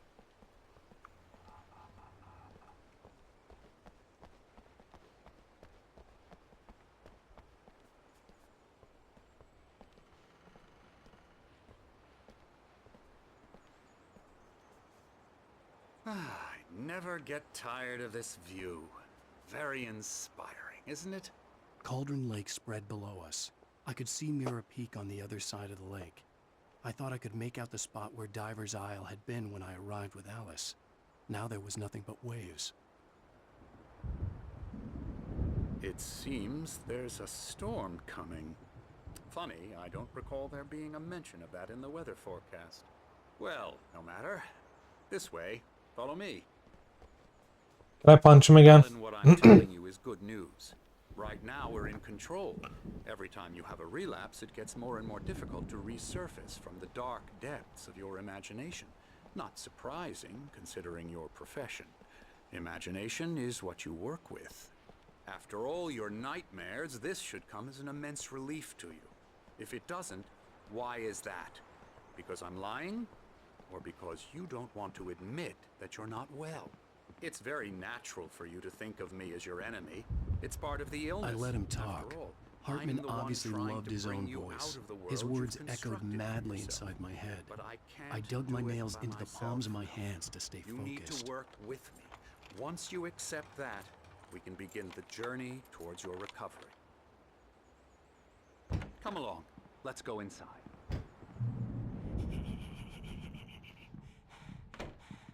Here's the entrance to the office wing. That's for staff only. You were impressed by my trophies when you first arrived here. I do love to hunt. The great outdoors, man versus nature. It's wonderful stuff. Pretty damn wonderful, yeah. Can I hunt you next? That poor animal. Scary, scary, scary.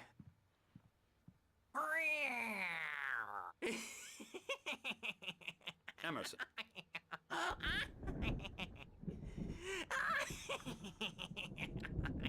I'm a real bad dream, mister. You should be afraid of me. Don't want to run into me in the night, that's for sure. Please, Emerson. Mr. Wake is confused enough as it is. Yeah, you'd like me to go away so you won't be scared. But you can't just decide what kind of dream you have or when you have it. Emerson. Okay. Sorry. Ew. That's Emerson. We're actually making some progress with him, I'm happy to say. He works on video Elbow games. strike.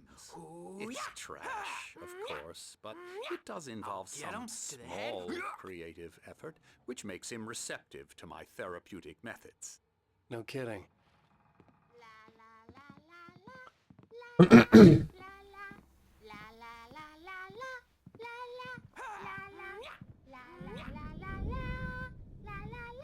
Come, Alan, this way. Now, You might have noticed the typewriter in your room. You've been writing as a part of the therapy. As soon as you feel up to it, you should continue. Welcome to Cauldron Lake Lodge. We're here to give you the specialized help you need. However, please observe the following. Please ask friends and family to schedule visits beforehand to ensure they don't interfere with your therapy and/or periods of creativity. Also, please respect your fellow patients' need for privacy and personal space, especially when they're engaged by their creative processes. Be patient. Typically, our patients have long-term creative problems, and they won't be solved overnight. Give yourself permission to take the time you need. Bear in mind that you're voluntarily receiving treatment that has been specifically tailored for you. Engagement therapy, trademark, and its sister method, the flow, trademark, work best when you are actively engaged in shaping them. If you have any concerns, please don't hesitate to voice them.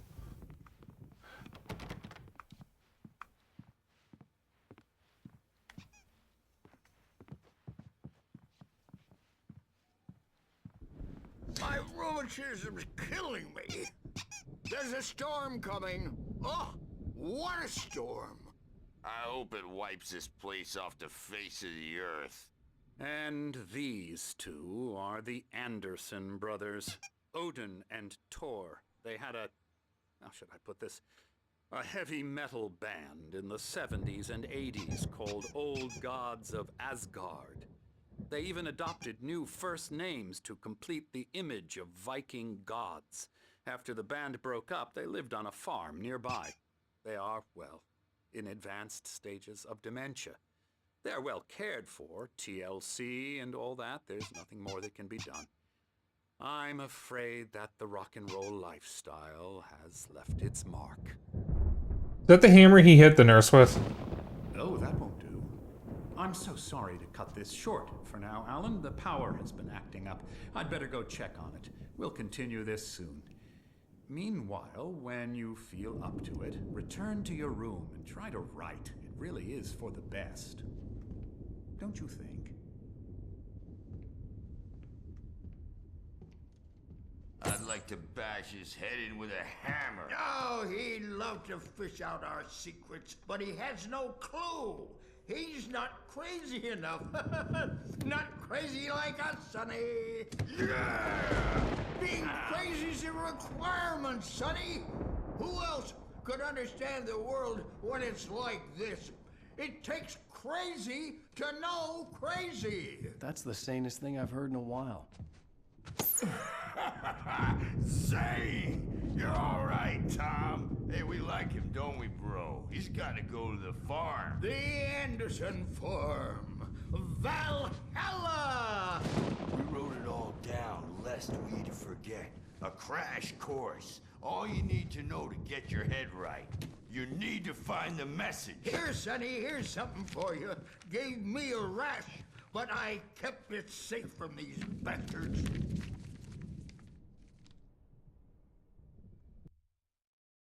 Zane could feel the poems, taking form, shaping things. As he experimented, he imagined he could almost feel the power surging through the keys of the typewriter. It exhilarated him. But there was fear, too. If not for his young assistant Emil, he would have given it up. But Emil convinced him otherwise. He too had a way with words. My head was clearing up, or according to Hartman, I was sinking back into the fantasy. I was convinced he was lying to me about everything. Crazy or not, the Andersons made more sense. He's checking on it now. Yeah, good thing he's not overreacting or anything. Well, he's the boss. I may need a hand here later on, Birch. The storm's bound to make you-know-who jumpy. You know how they get. Gotcha. The doc's got me looking after Wake here, but holler if they get too rowdy. I'll do that, Birch. Hey, Wake, why don't you humor Dr. Hartman and give the writing a shot, huh? The typewriter's in your room.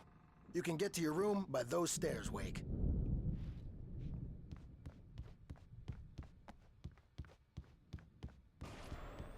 Something's wrong. I'm not myself. Hartman had mentioned that the power had been acting up. Maybe that was the reason for the generator and the work light on the balcony. Everything else is a blur. I'm trapped in this cabin. Have been for days, but it's always dark outside. My editor is real. I saw her again. She's not human. It's not human. A dark presence is wearing the old woman's face. She was covered in clinging shadows. There's a hole in her chest where her heart should be. I think I've made a horrible mistake. I don't think I'm any closer to saving Alice. It's been lying to me, using me to get the story it wants, and the story will come true.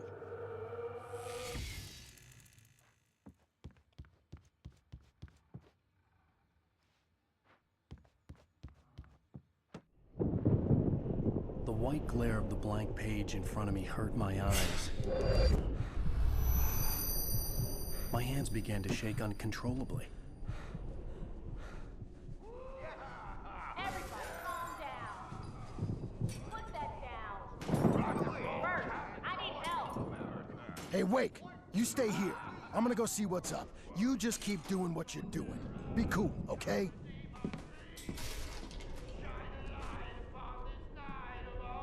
I didn't know what the chaos was all about, but it could be my only chance of getting out of here. Where the hell did he get a damn hammer? I don't know. Here's a friendly poke from Mjolnir, witch! Hartman kept talking, giving Barry the grand tour, clearly proud of the place. He went on and on about his hunting trophies, and Barry was impressed. But he was here on business. He raised his voice, cut through the monologue. Hey, Hartman, where's Al? Hartman stopped in mid-sentence, annoyed at the interruption. He nodded at the hulking orderly standing nearby. The man smiled and clapped a practiced hand on Barry's shoulder. Oh, afraid of the crazy brothers, are ya? Not so weak now, are we? Well, things are unraveling fast, aren't they? Ha ha! No! All things considered, this is a very nice lodge. I'm taking it. We're on a comeback Sinclair looked tour, bad. baby. That wasn't a love tap. The crazy old fart hit her hard.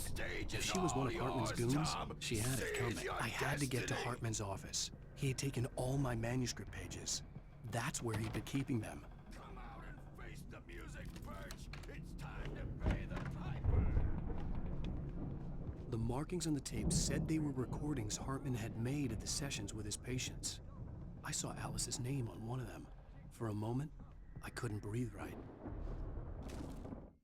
Hartman wasn't happy. Maud could see it in his eyes.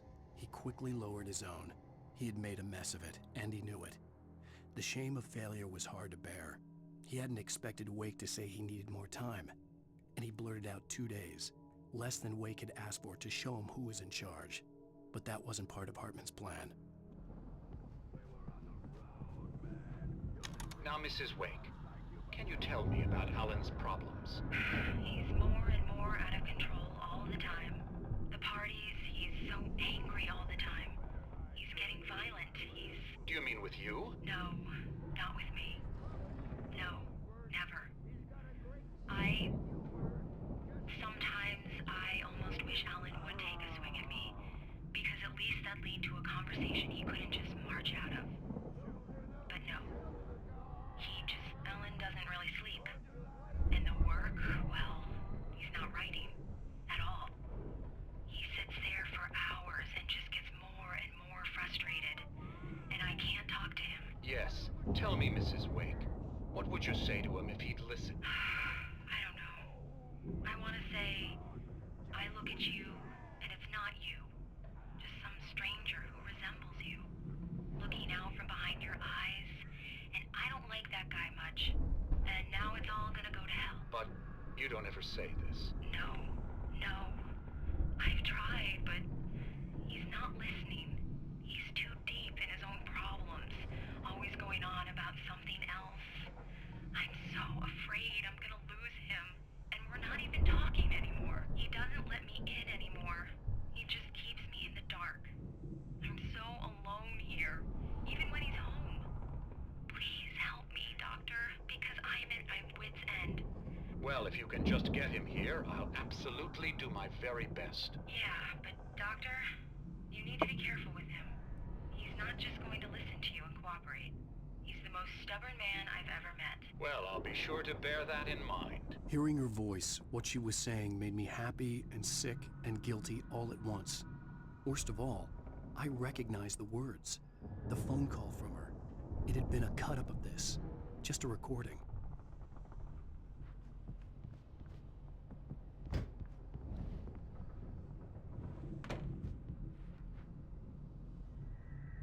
The Taken.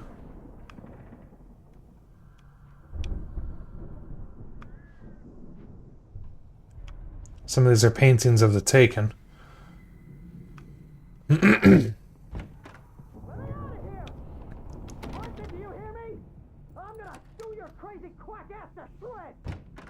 Barry? Ow! About time! Barry, man, am I glad to see you. We need to get to Hartman's office. It's right next door. You okay? Yeah. I mean, no! The cops found me at Rose's trailer, but they didn't hassle me too much.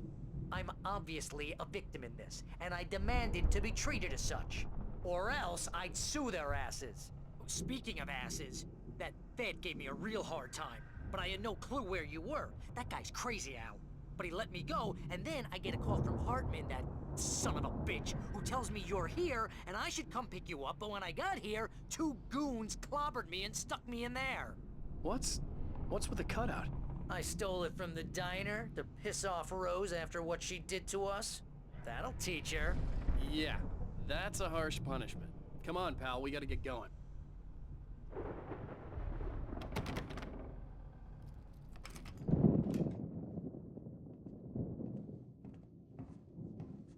These were all the pages I had on me. And more.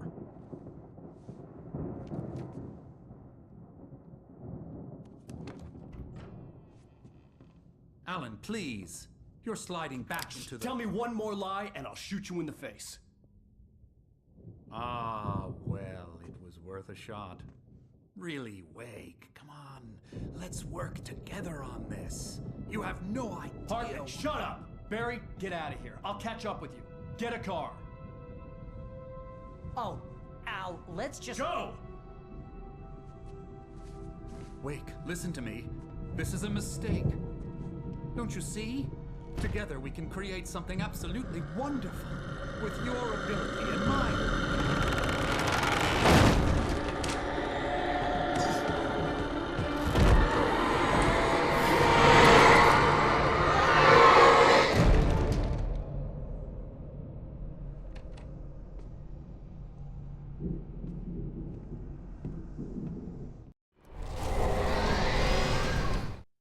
Hartman followed the fall of Alan Wake with his binoculars. When the rider hit the water, he ordered Jack to take the boat to him. The spot was easy to see in the dark, even with all the extra lights in the boat. The flare floated and kept burning. Alan mentioned seeing a boat when he met up with the kidnapper. The engine sputtered. The music was rough and clanking, something the Anderson brothers would no doubt have enjoyed. But Hartman chose to ignore it. Wake was finally within his reach. The dark presence would be on me in a moment. I had to find a way out. Don't have a flashlight.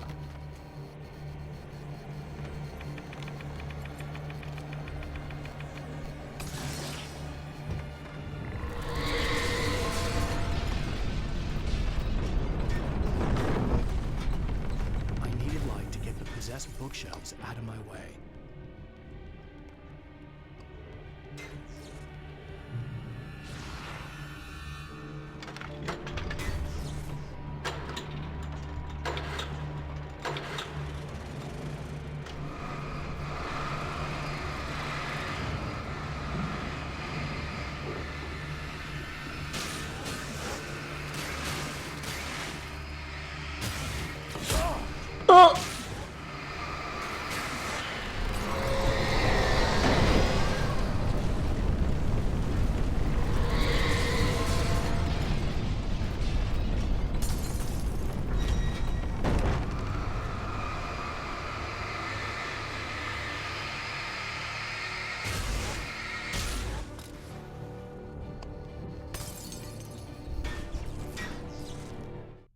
Hartman knew he was no creator.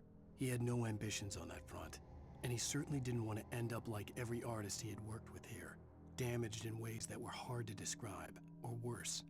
It was enough for Hartman to maintain creative control and provide direction, to be a producer. That was what most of these people were in need of anyway. Of course, suitable subjects were few and far in between. Ah, that's why he was doing this. He's an idea guy.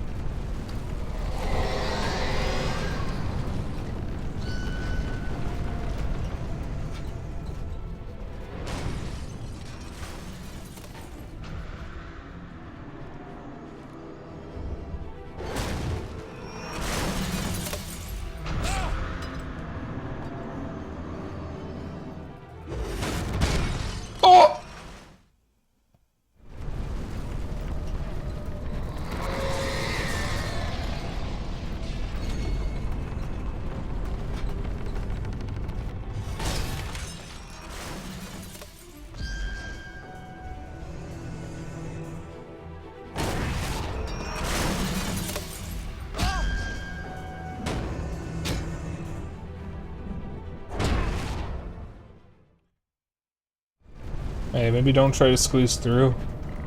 I need to break the door so I can get through. But it's also kind of in the way and I don't have any way of dealing with it. I also think the game gave me more ammo.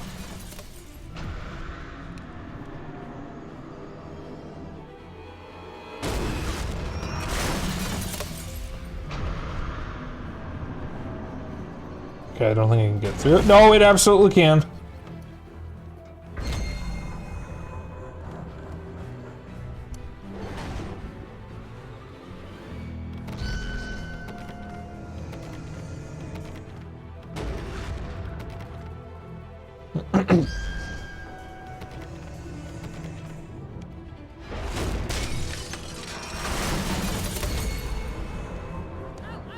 I'm here!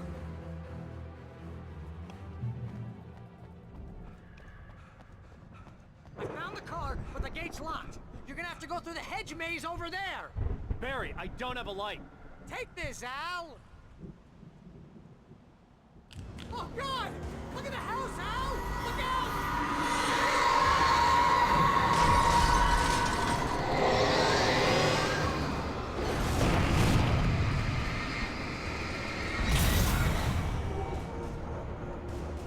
Oh, geez, Al!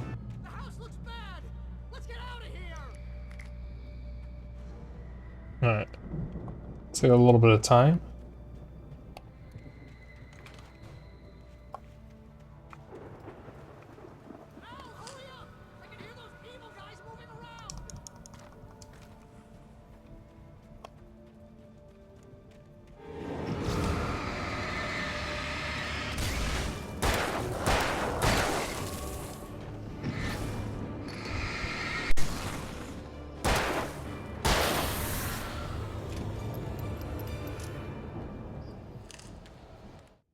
I stared at the Viking paraphernalia that littered the area, surrounding an unlikely centerpiece.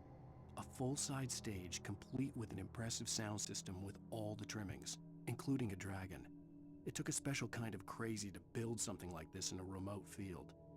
When the sky split open with a deafening boom and the music started blasting, it felt strangely appropriate.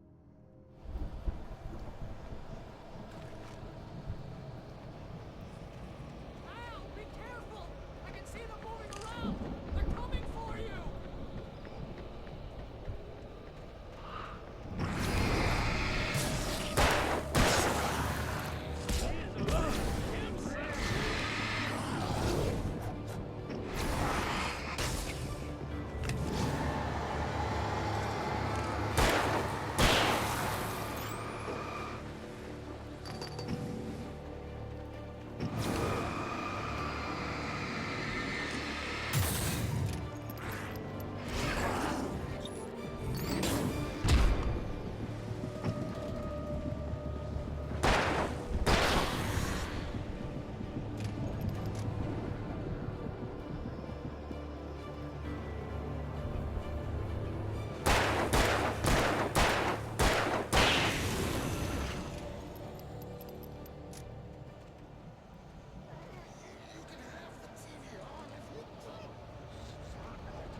Fighting it makes people mad.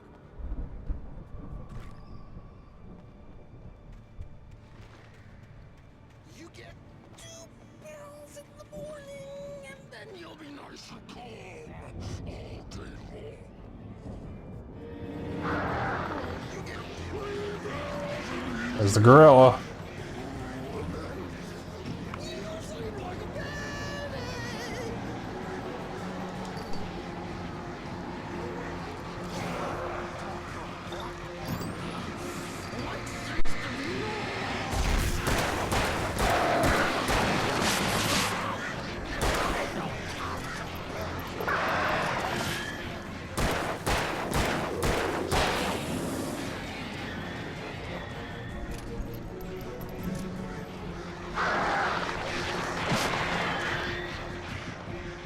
God, people.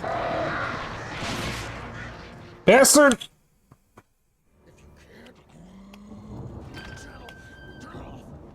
We don't want any fighting. It makes people Guess they're birds. Even in video games, birds are assholes.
Okay, finally we're through that ordeal.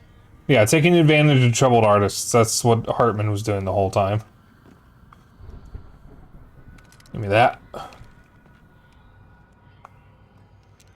Like, this game is kind of brilliant with how you slowly learn about what's really going on, and you can see, like, some of this being foreshadowed pretty damn early.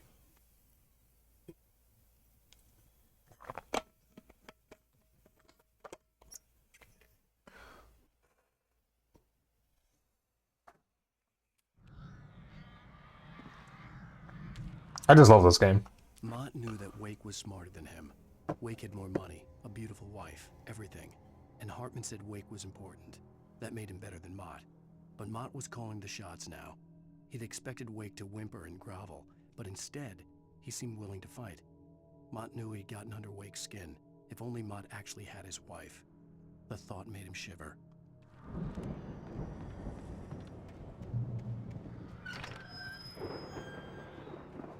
Oh, you finally finished Leica? Congrats. Those are probably the worst birds in gaming. Oh, hi. Fuck off. Fuck off. Both of you. All of you.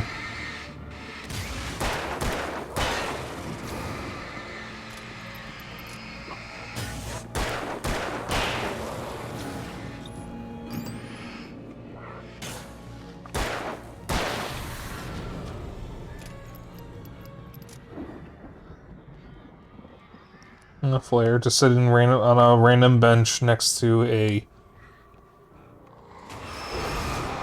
lodge.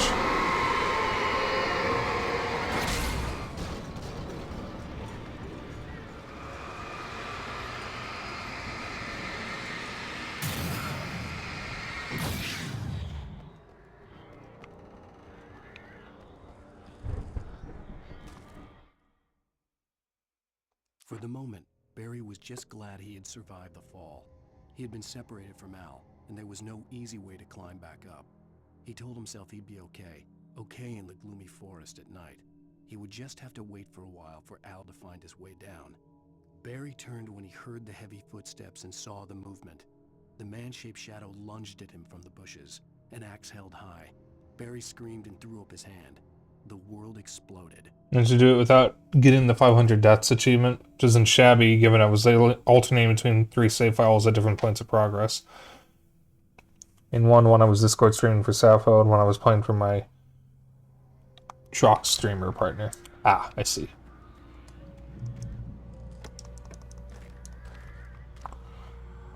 See if I can get out of here, and then we'll save and quit. I have an onigiri and spam musubi waiting for me.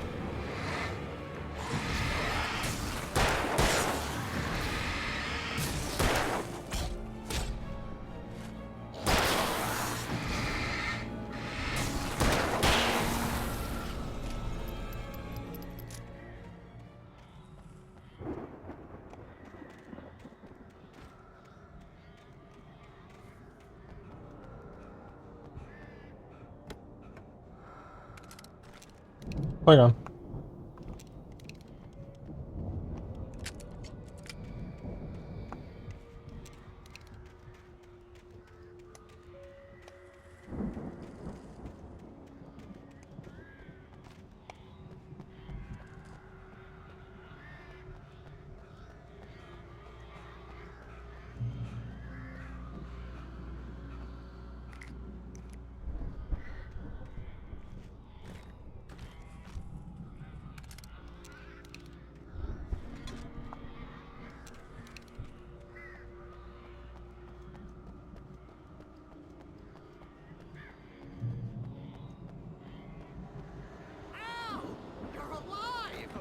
Let's get out of here. Can you open this gate? Maybe. Barry.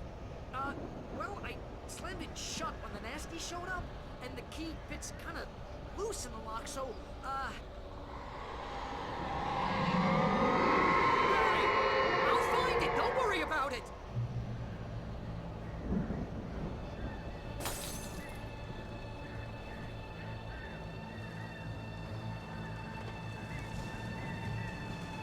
Hurry up, Barry. I'm on it. I'm on it.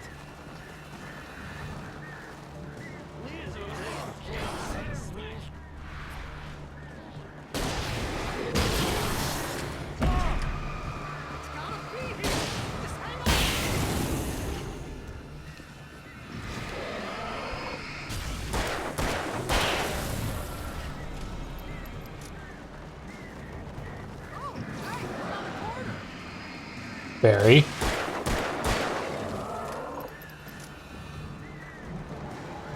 Yeah, kind of wish I had saved those shots. What was the camera doing there?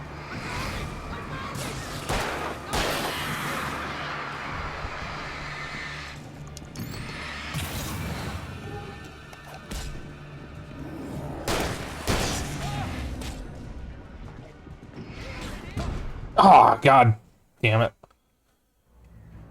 I don't know why my dodge didn't go through for one of those.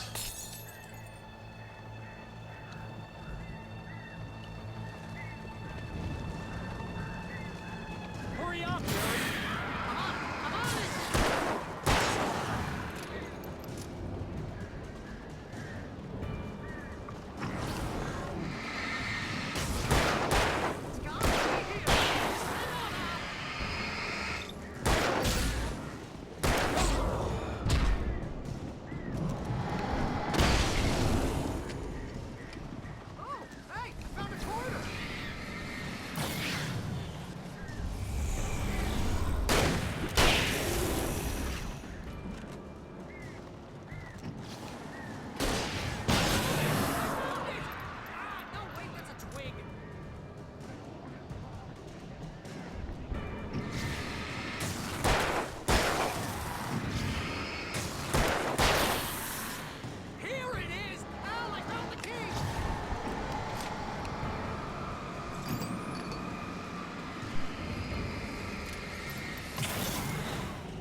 For the nearest, you're now I like how he still has the cutout.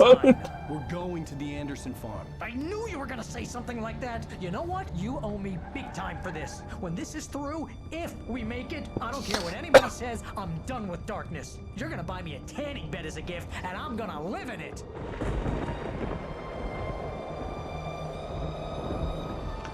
Oh, Christ, I remember what's at the Anderson farm.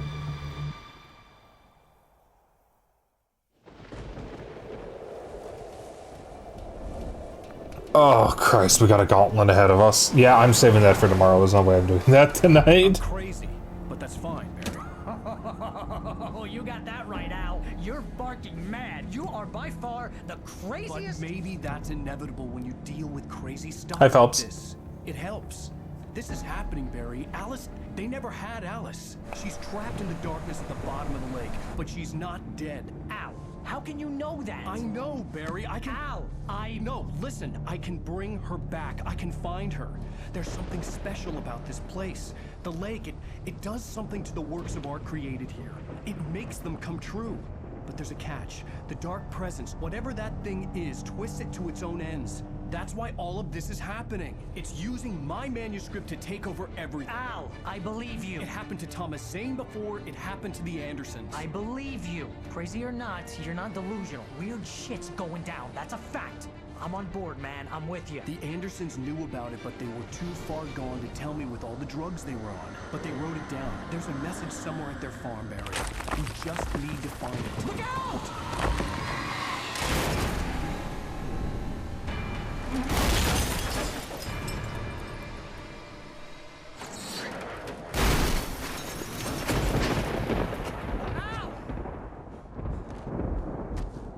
God damn it, Al, talk to me!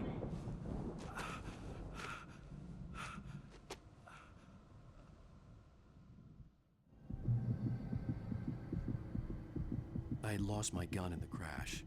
Barry was nowhere to be seen. Barry! Barry! Oh, man, you're okay!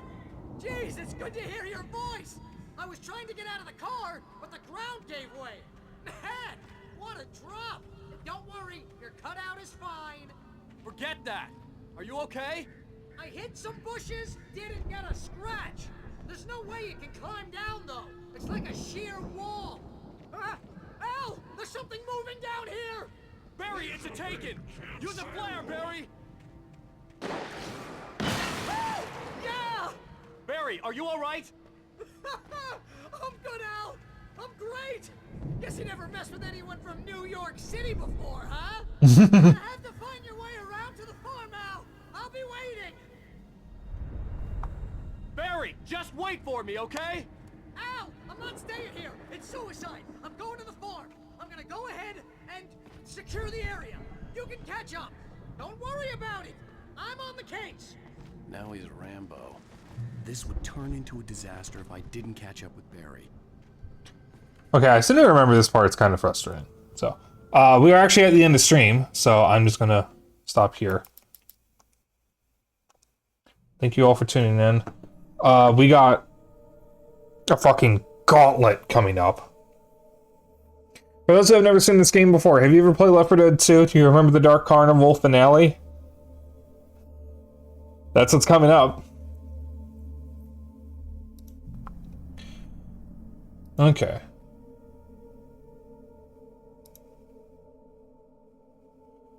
Okay. So. Yep. Yep, it's basically that. Complete with fake rock music. Or in this case, heavy metal.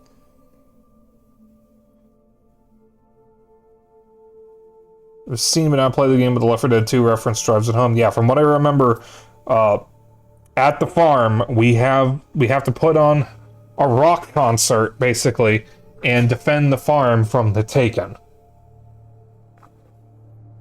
Now, I could be wrong, because it's been 8 years since I last played this game, and since I've last seen this game. But I seem to remember that is what's next, as soon as I get to the farm. But there's a lot of bullshit I have to go through to get over there. Well, we will do that tomorrow. We are making good progress. We are about roughly halfway through the game now. Counting this chapter, we have 4, 5, 6. We have 3 episodes left of the base game, and then there's the 2 DLCs. And the 2 DLCs are pretty short. They're only like an hour each. So, as of right now, we are on pace to finish the marathon in time. If I go late tomorrow, I could probably finish Alan Wake entirely by Friday. I don't know if I'm going to do that, though. So I might actually wind up with 2 whole free days. And if I do get any free days in the marathon by the time we finish Harvester, I'm just going to end the marathon there. I'm not going to add anything to it. Because I'm taking the week off after that, and that gives me a couple extra days off, which is going to be nice. But thank you all for tuning in. I will be back tomorrow and Friday with Alan Wake. Might be finishing it on Friday. I don't know. Depends on what happens tomorrow night. In the meantime, if you want to hang out after stream, I have Discord. If you want to keep up with my bullshit and other updates, I have a Blue Sky. And if you ever miss a stream, I have a VOD channel on YouTube. We are going to raid my bestie Virtual Kohai because he's finally back to streaming. And he's talking about his time at TwitchCon, so that'll be fun.